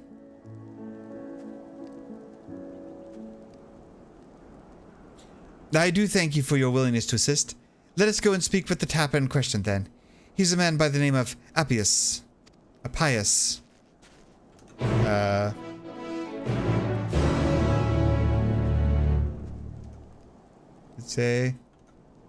Is it? Go away, survey. Appius. Appius is. I think Appius sounds better, but apparently, what do I know? I am not Google. Google, all-knowing Google, has told me it's Appius.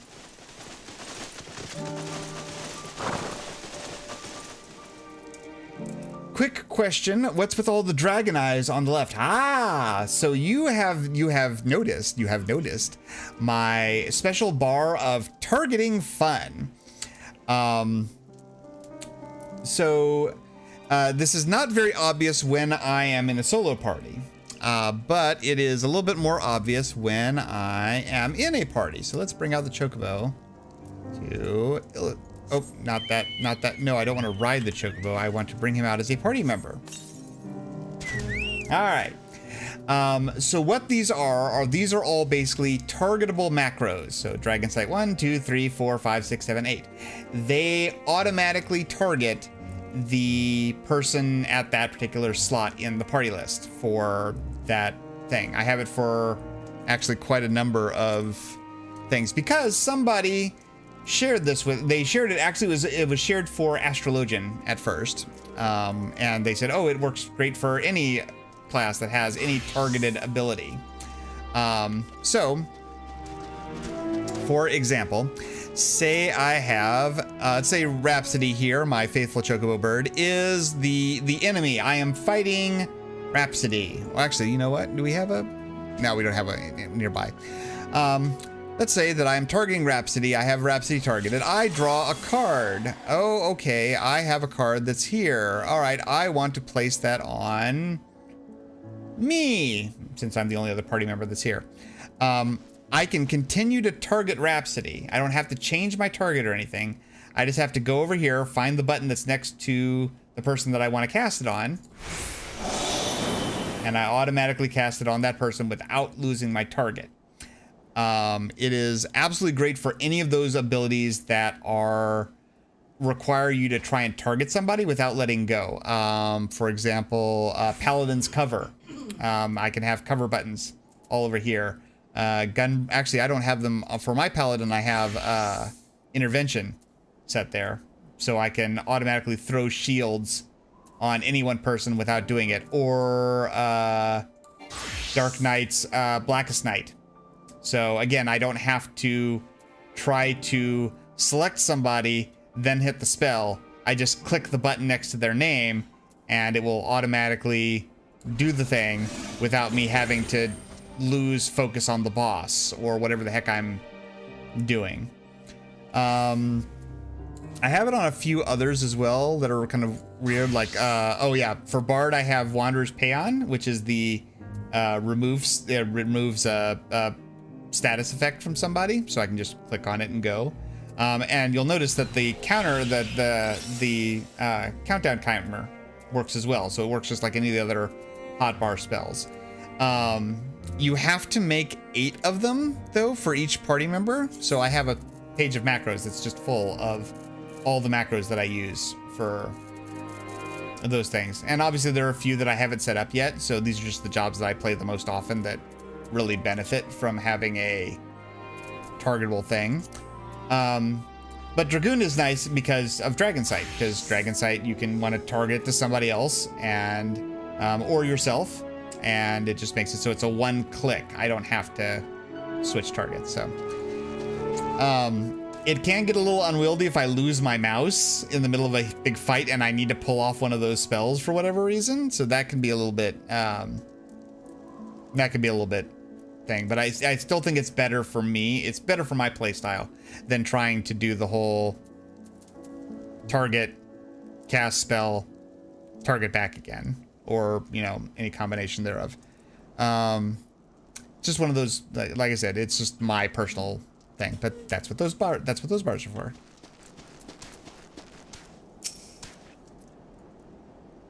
I suppose you must be the friend Rimuno wanted to fetch.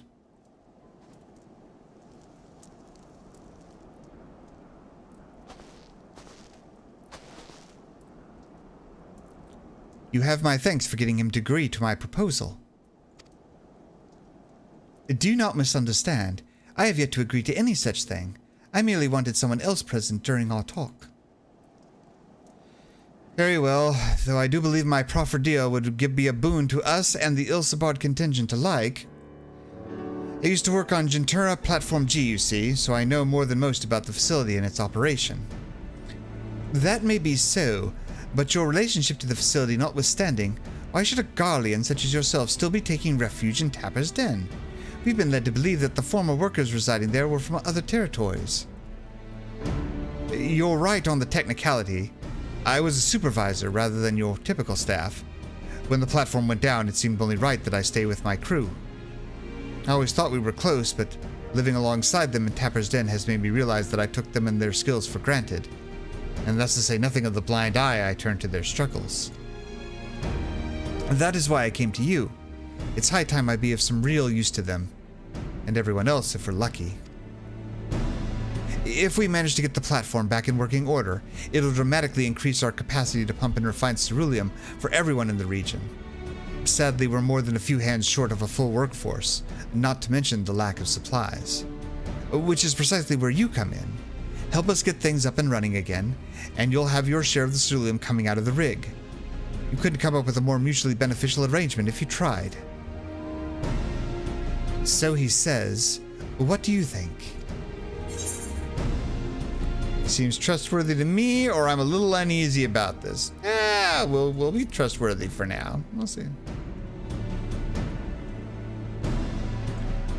Yes, I've been leaning the same way myself. Ultimately, what he says about the potential benefits is true. Nevertheless, I doubt the higher-ups would assent to this. I suppose that's how it goes when you're dealing with military types. For what it's worth, I do understand the hesitancy to throw your lot in with someone from a hostile nation. Thus, a part 2 of my proposal. I shall do you a service to prove myself worthy of the contingent's trust. I had a look around the fringes of your camp here before you arrived, and I've spotted a few Cerulean engines in need of repair. If I fix them up, your superiors would have no reason to suspect that I want to see you driven out. Less reason in any case. Assisting us with the use of local technology would go a long way, I imagined. That said, I've not heard anything about the Cerulean engines we've scavenged breaking down. It's not as if they're entirely useless, yet, but I guarantee they're not running as they should. Give me the opportunity and I can have them working more efficiently and safely.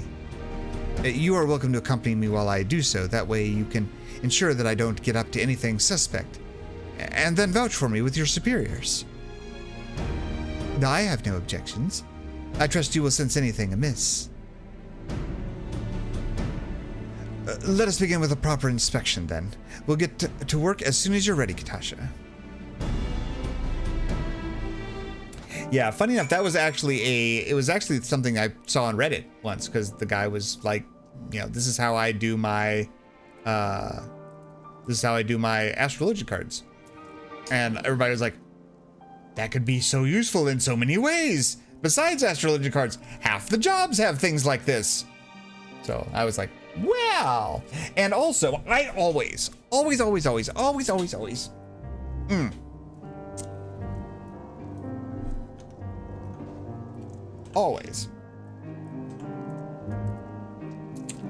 forget to cast things like Dragon Eye.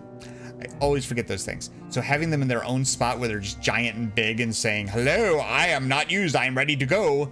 That helps me to remember that, oh yeah, you can use that. It does things. You should do that.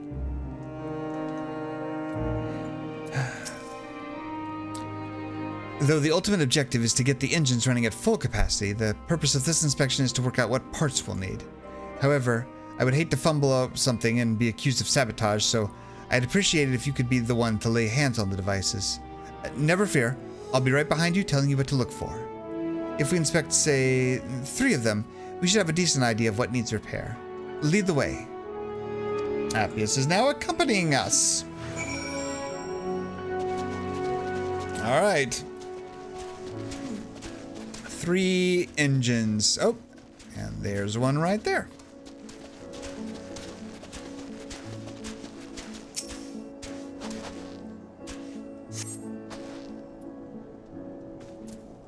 Anything? You got anything to say about that one? No?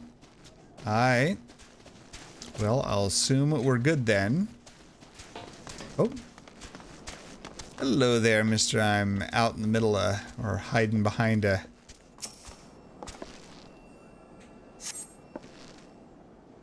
Okay, you're still not saying anything, so I'm going to assume that all the engines are good.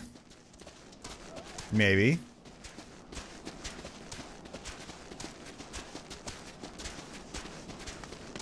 Oh, there we are.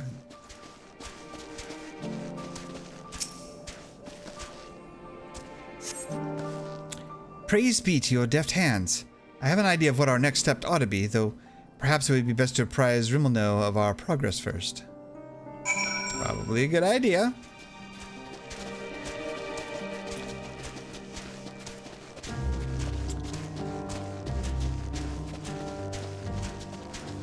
And always good to remember, don't get on your mountain run when you've got somebody accompanying.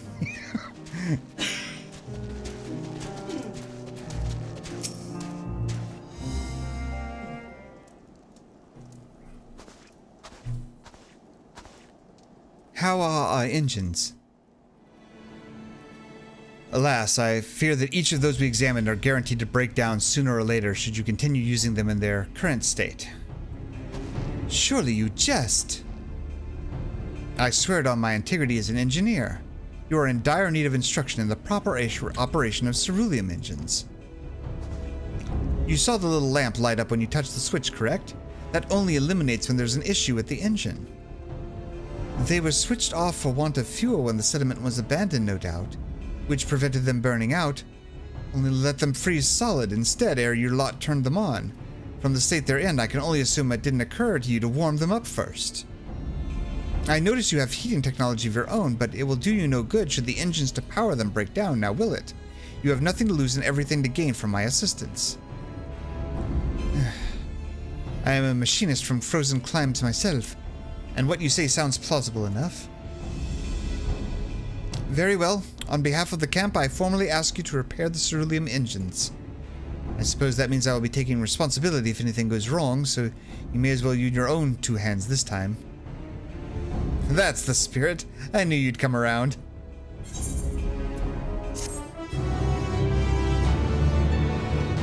Well, now he gets to use his own hands. Also, that gets us flying. Hooray! Nice. But we will continue on with this quest chain. We're going to try and finish this up, and that'll be a good place for us to go. Camp broken engines. Rimuno perhaps requires some thawing. Ere you become ever more excited, will you indeed require additional parts to perform your repairs? I cannot say I spotted any likely spares when setting up the camp. Ah, it's so good to have a quick-thinking machinist like yourself on my side. No amount of flattery will convince me to take you to my supervisors ere we have physical proof of your good intentions. Now focus, please. Are spare parts required, yes or no? Yes, you're awfully tense about the shoulders. Did you know that? I will be needing a replacement carburetor for one of the engines. Fortunately, the same sort of engines were in use at Monitoring Station G, last I checked. We ought to be able to find what we need there. After I've swapped out the faulty part and made my other repairs, I'll warm the engines up properly. That should clear any cerulean residue and allow them to run at full capacity once more. With that in mind, I want to start taking things apart. Can you fetch the carburetor for me? Do you even know what a carburetor is? She's a bona fide hero, you know. You can't just ask her to do your bidding, and rudely at that. No idea, but leave it to me.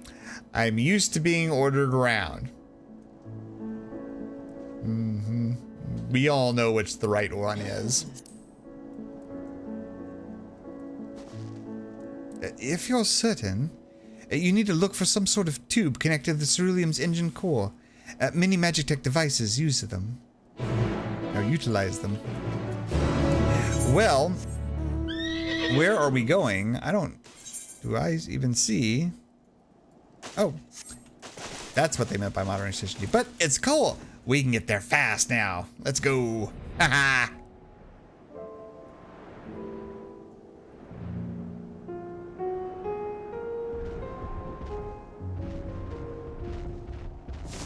Slowly but surely we pick up flying. Slowly but surely. But I like the fact that we're doing it kind of...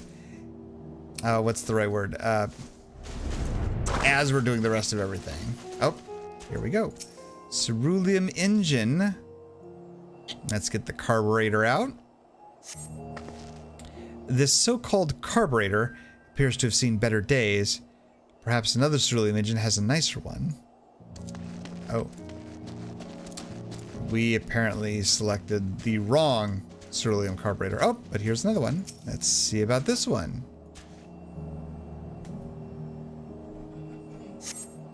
This so-called carburetor appears to have seen better days. Maybe another one.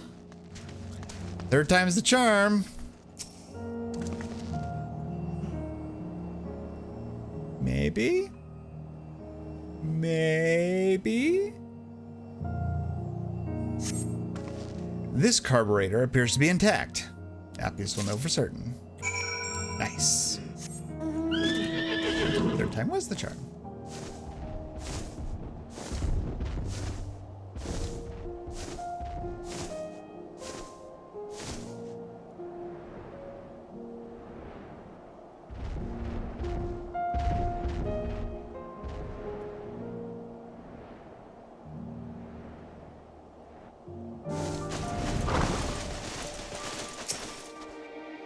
And not a moment too soon. Were you able to find an intact carburetor? Sure we were. This will do it. Now Rimuno and I can finish fixing up those engines in no time at all.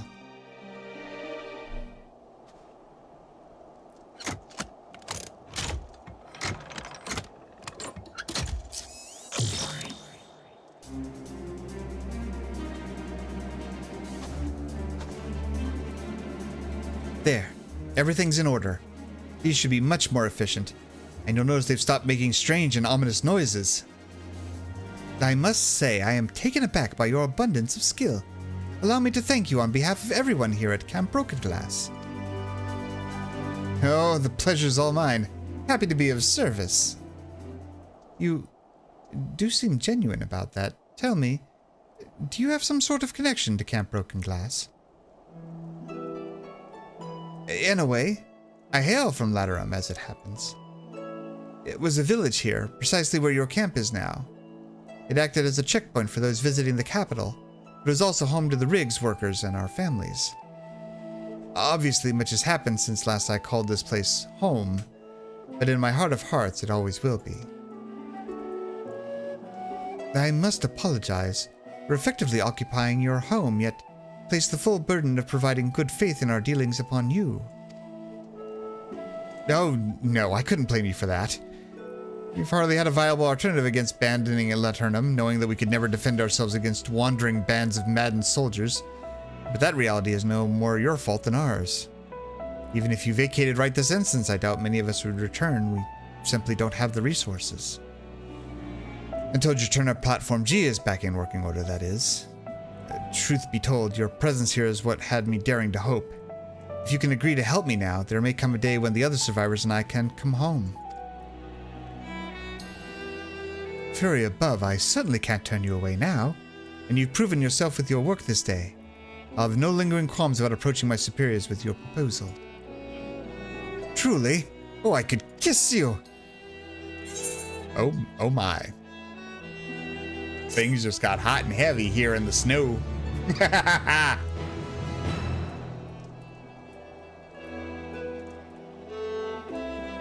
Okay. Oh. All right, there we go. Well, what do we do? Operation Reactivation. Rimuno is now surprisingly keen to get the platform up and running. If there are no objections, I will speak with the quartermaster about getting the necessary men and supplies for this operation straight away. He's stationed just over there in the pavilion. Could I trouble you to accompany me? It might help if another can testify to Appius' sincerity and competence. Great idea! What are we waiting for? One would think he didn't have a care in the world. Let us pray that Estelot is amused rather than irritated.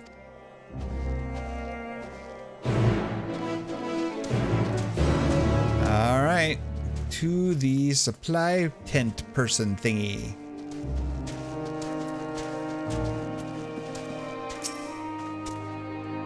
Ah, Rimuno. I see you've brought Mrs. Ricardus, and is that the Envoy from Tapper's Den? Yes. You see, sir, it all began with Appius here. Yeah, yada, yada, blah, blah, blah, stuff. Ah, things happen. I see.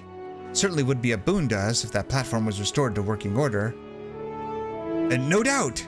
So you agree to help? On one condition. You must confirm that the platform can be reactivated. We aren't blessed with a surfeit of personnel and resources, you know. Thus are reaching out to the tappers to begin with. We cannot waste time and manpower on operations with little chance of success. Rimuno, you are tasked with assessing the current state of Juturna Platform G, as well as the precise resources we would need to commit to reactivating it. I shall make my final decision on how to proceed once I am fully abreast of the situation. Yes, sir. In that case, Kitasha and I will accompany you. You really ought to stop making decisions on Kitasha's behalf. But I would be glad for the company. Meet us at Juturna Platform G if you would. Appius can help me carry the equipment. I have a feeling that, yes, Flight is going to be very happy for. I am so glad we waited for this quest until we actually had Flight. Imagine trying to do this all on foot. This is a long walk. This would be a long trek otherwise. Especially to get all the way up there. Hello. Can you even do that? Can you even get up there without without Flight? Oh, unless it's on the ground. I guess he could be at the base. I didn't even think about it. It's like, no, it must be on top of the platform.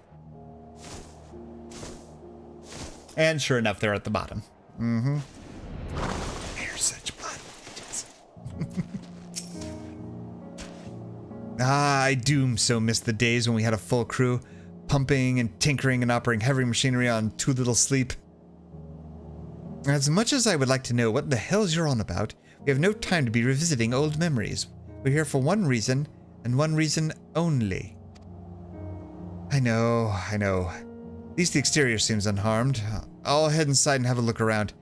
Can you two stay here and make sure nothing large and hungry is waiting for me when I come back? That sounds reasonable. Kitasha, let's keep our wits about us. Excellent. I'll see you both in a bit. Why do I have a bad feeling about this? Not necessarily that something's not going to jump out at us, but...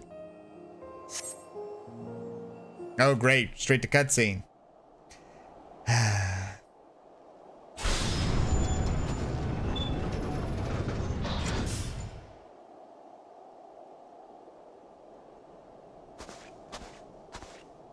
Ah, Appius.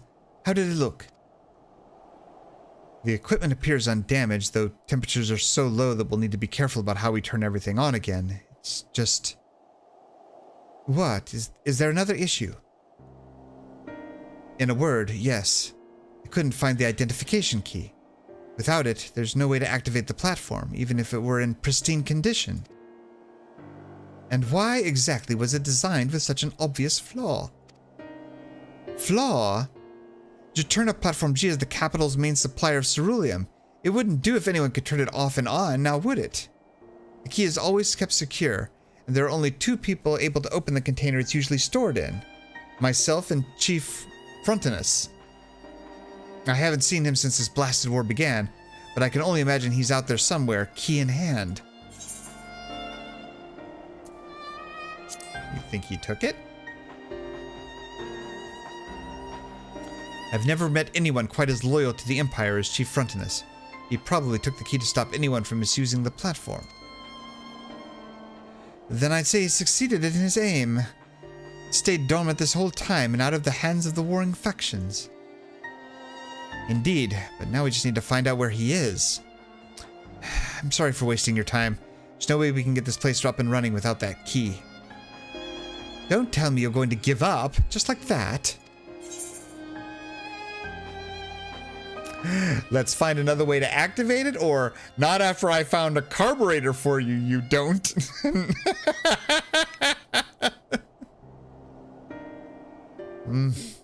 I suppose you're right. With the three of us together, surely we can think of something.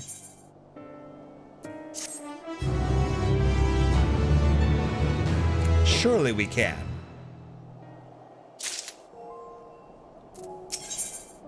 And apparently we're going to think of something pretty quick, because here are all the nice quest rewards that tell us that energy for all is the last quest for that.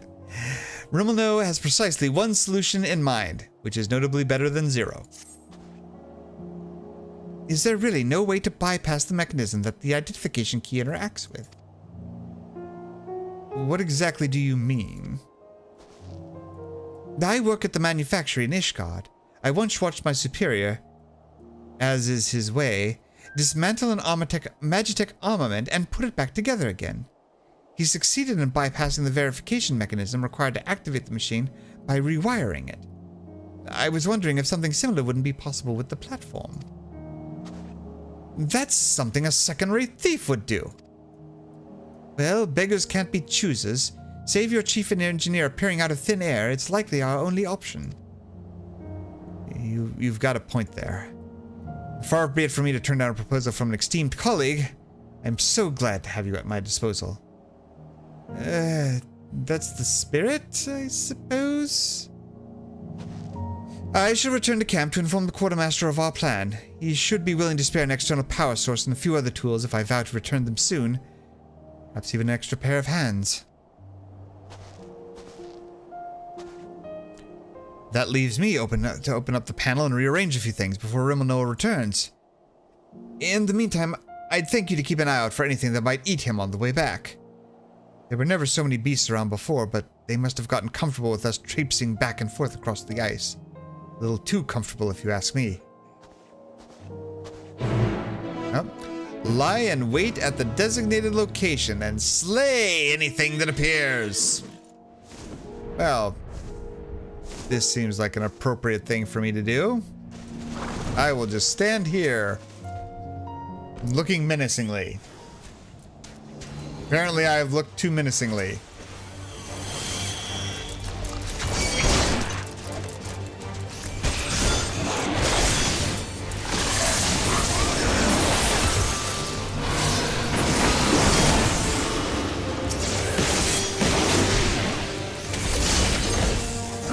I'm so glad they got rid of that that directional requirement for that.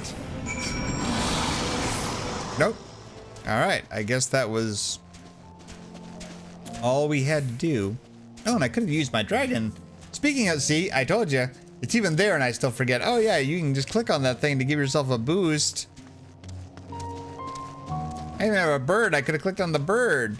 Could have gone do-si-doing around with... I've done all I can for now. I haven't caught the end of your battle with those creatures. Spectacular. I guess he likes to watch.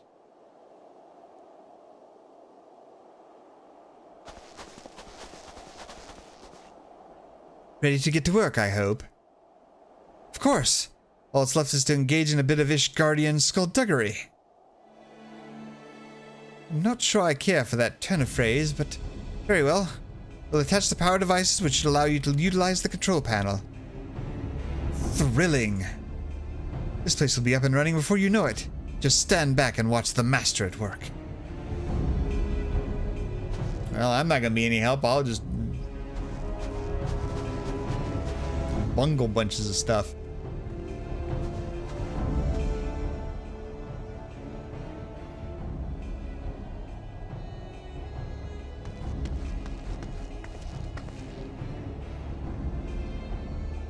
I will stand here and look knowingly like a supervisor. Mm-hmm. Yes, I am supervising this work. Very good. Yes, yes, yes. Oh.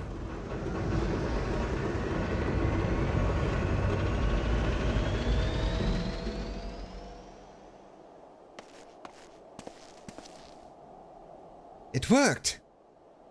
Yes?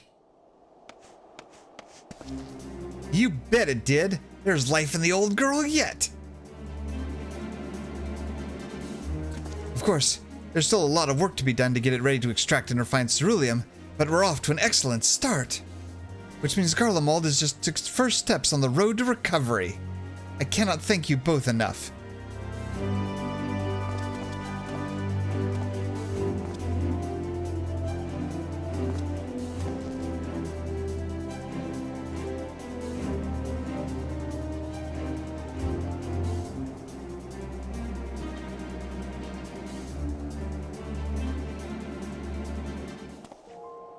well.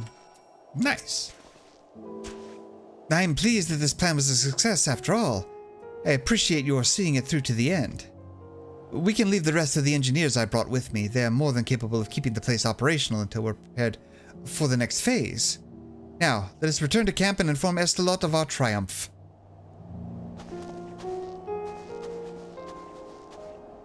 Indeed, indeed, we shall.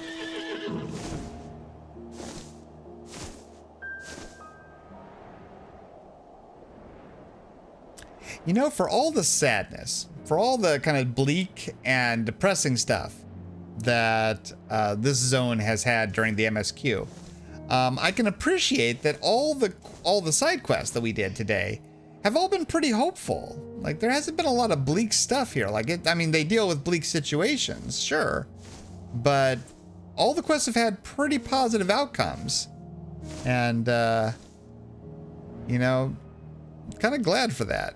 I'm kind of glad there wasn't a whole lot of depressing. Ah, good to see you again. I was just wondering when I might hear how you had fared with the platform.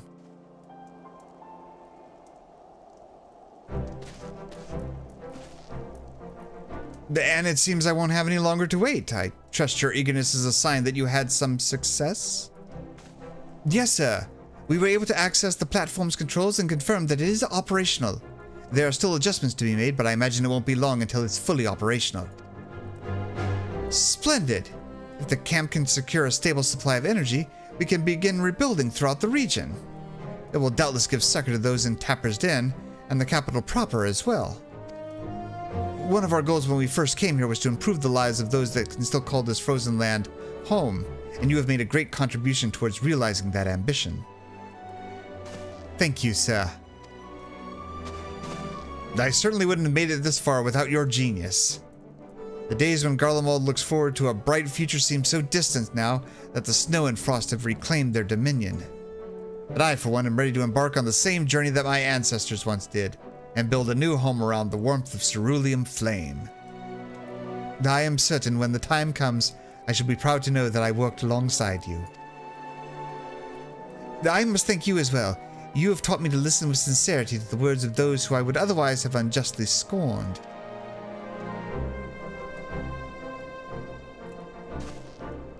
And I imagine it will be some time before we can return the Turnham to its former inhabitants, but I promise that when we do, it will be in a better state than when you left. Well then, we better get to work. Ah, we. Indeed.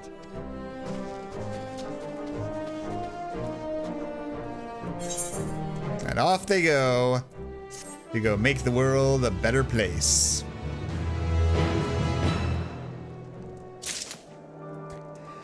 Well, all right. Thank you guys so much for tuning in today and going with us on our little quest adventure, and of course our constant derailing of things. But we have managed to unlock flying in Garlemald, which is wonderful. And we have well, we still got a lot of quests to do. So we'll be tuning to those at another stream. I'll be there. But again, thank you guys so much for watching. I hope you had a good time tonight. As always, if you are new and liked what you saw, make sure that you hit that subscribe button, hit the bell, all that kind of good stuff, and thumb up the videos so that YouTube's algorithm says, hey, recommend this thing to people so that people know it's good stuff. For everybody else, all you guys who have been here all the time, thank you guys so much. I truly, truly appreciate you guys. Every time you guys show up, it warms my heart like a cup of chai tea, and I'm always grateful for you all spending your nights with me. So thank you. We'll be again on Thursday night, more Final Fantasy XIV. What we'll be doing, I have no idea. Maybe I'll figure out how to announce stuff on YouTube by then. We'll see. Until then, enjoy the rest of your night. Be safe. If it's night for you, have a good night. If it's daytime for you, have a wonderful rest of your day. And we will see you next time. Take care, you bandits. Bye.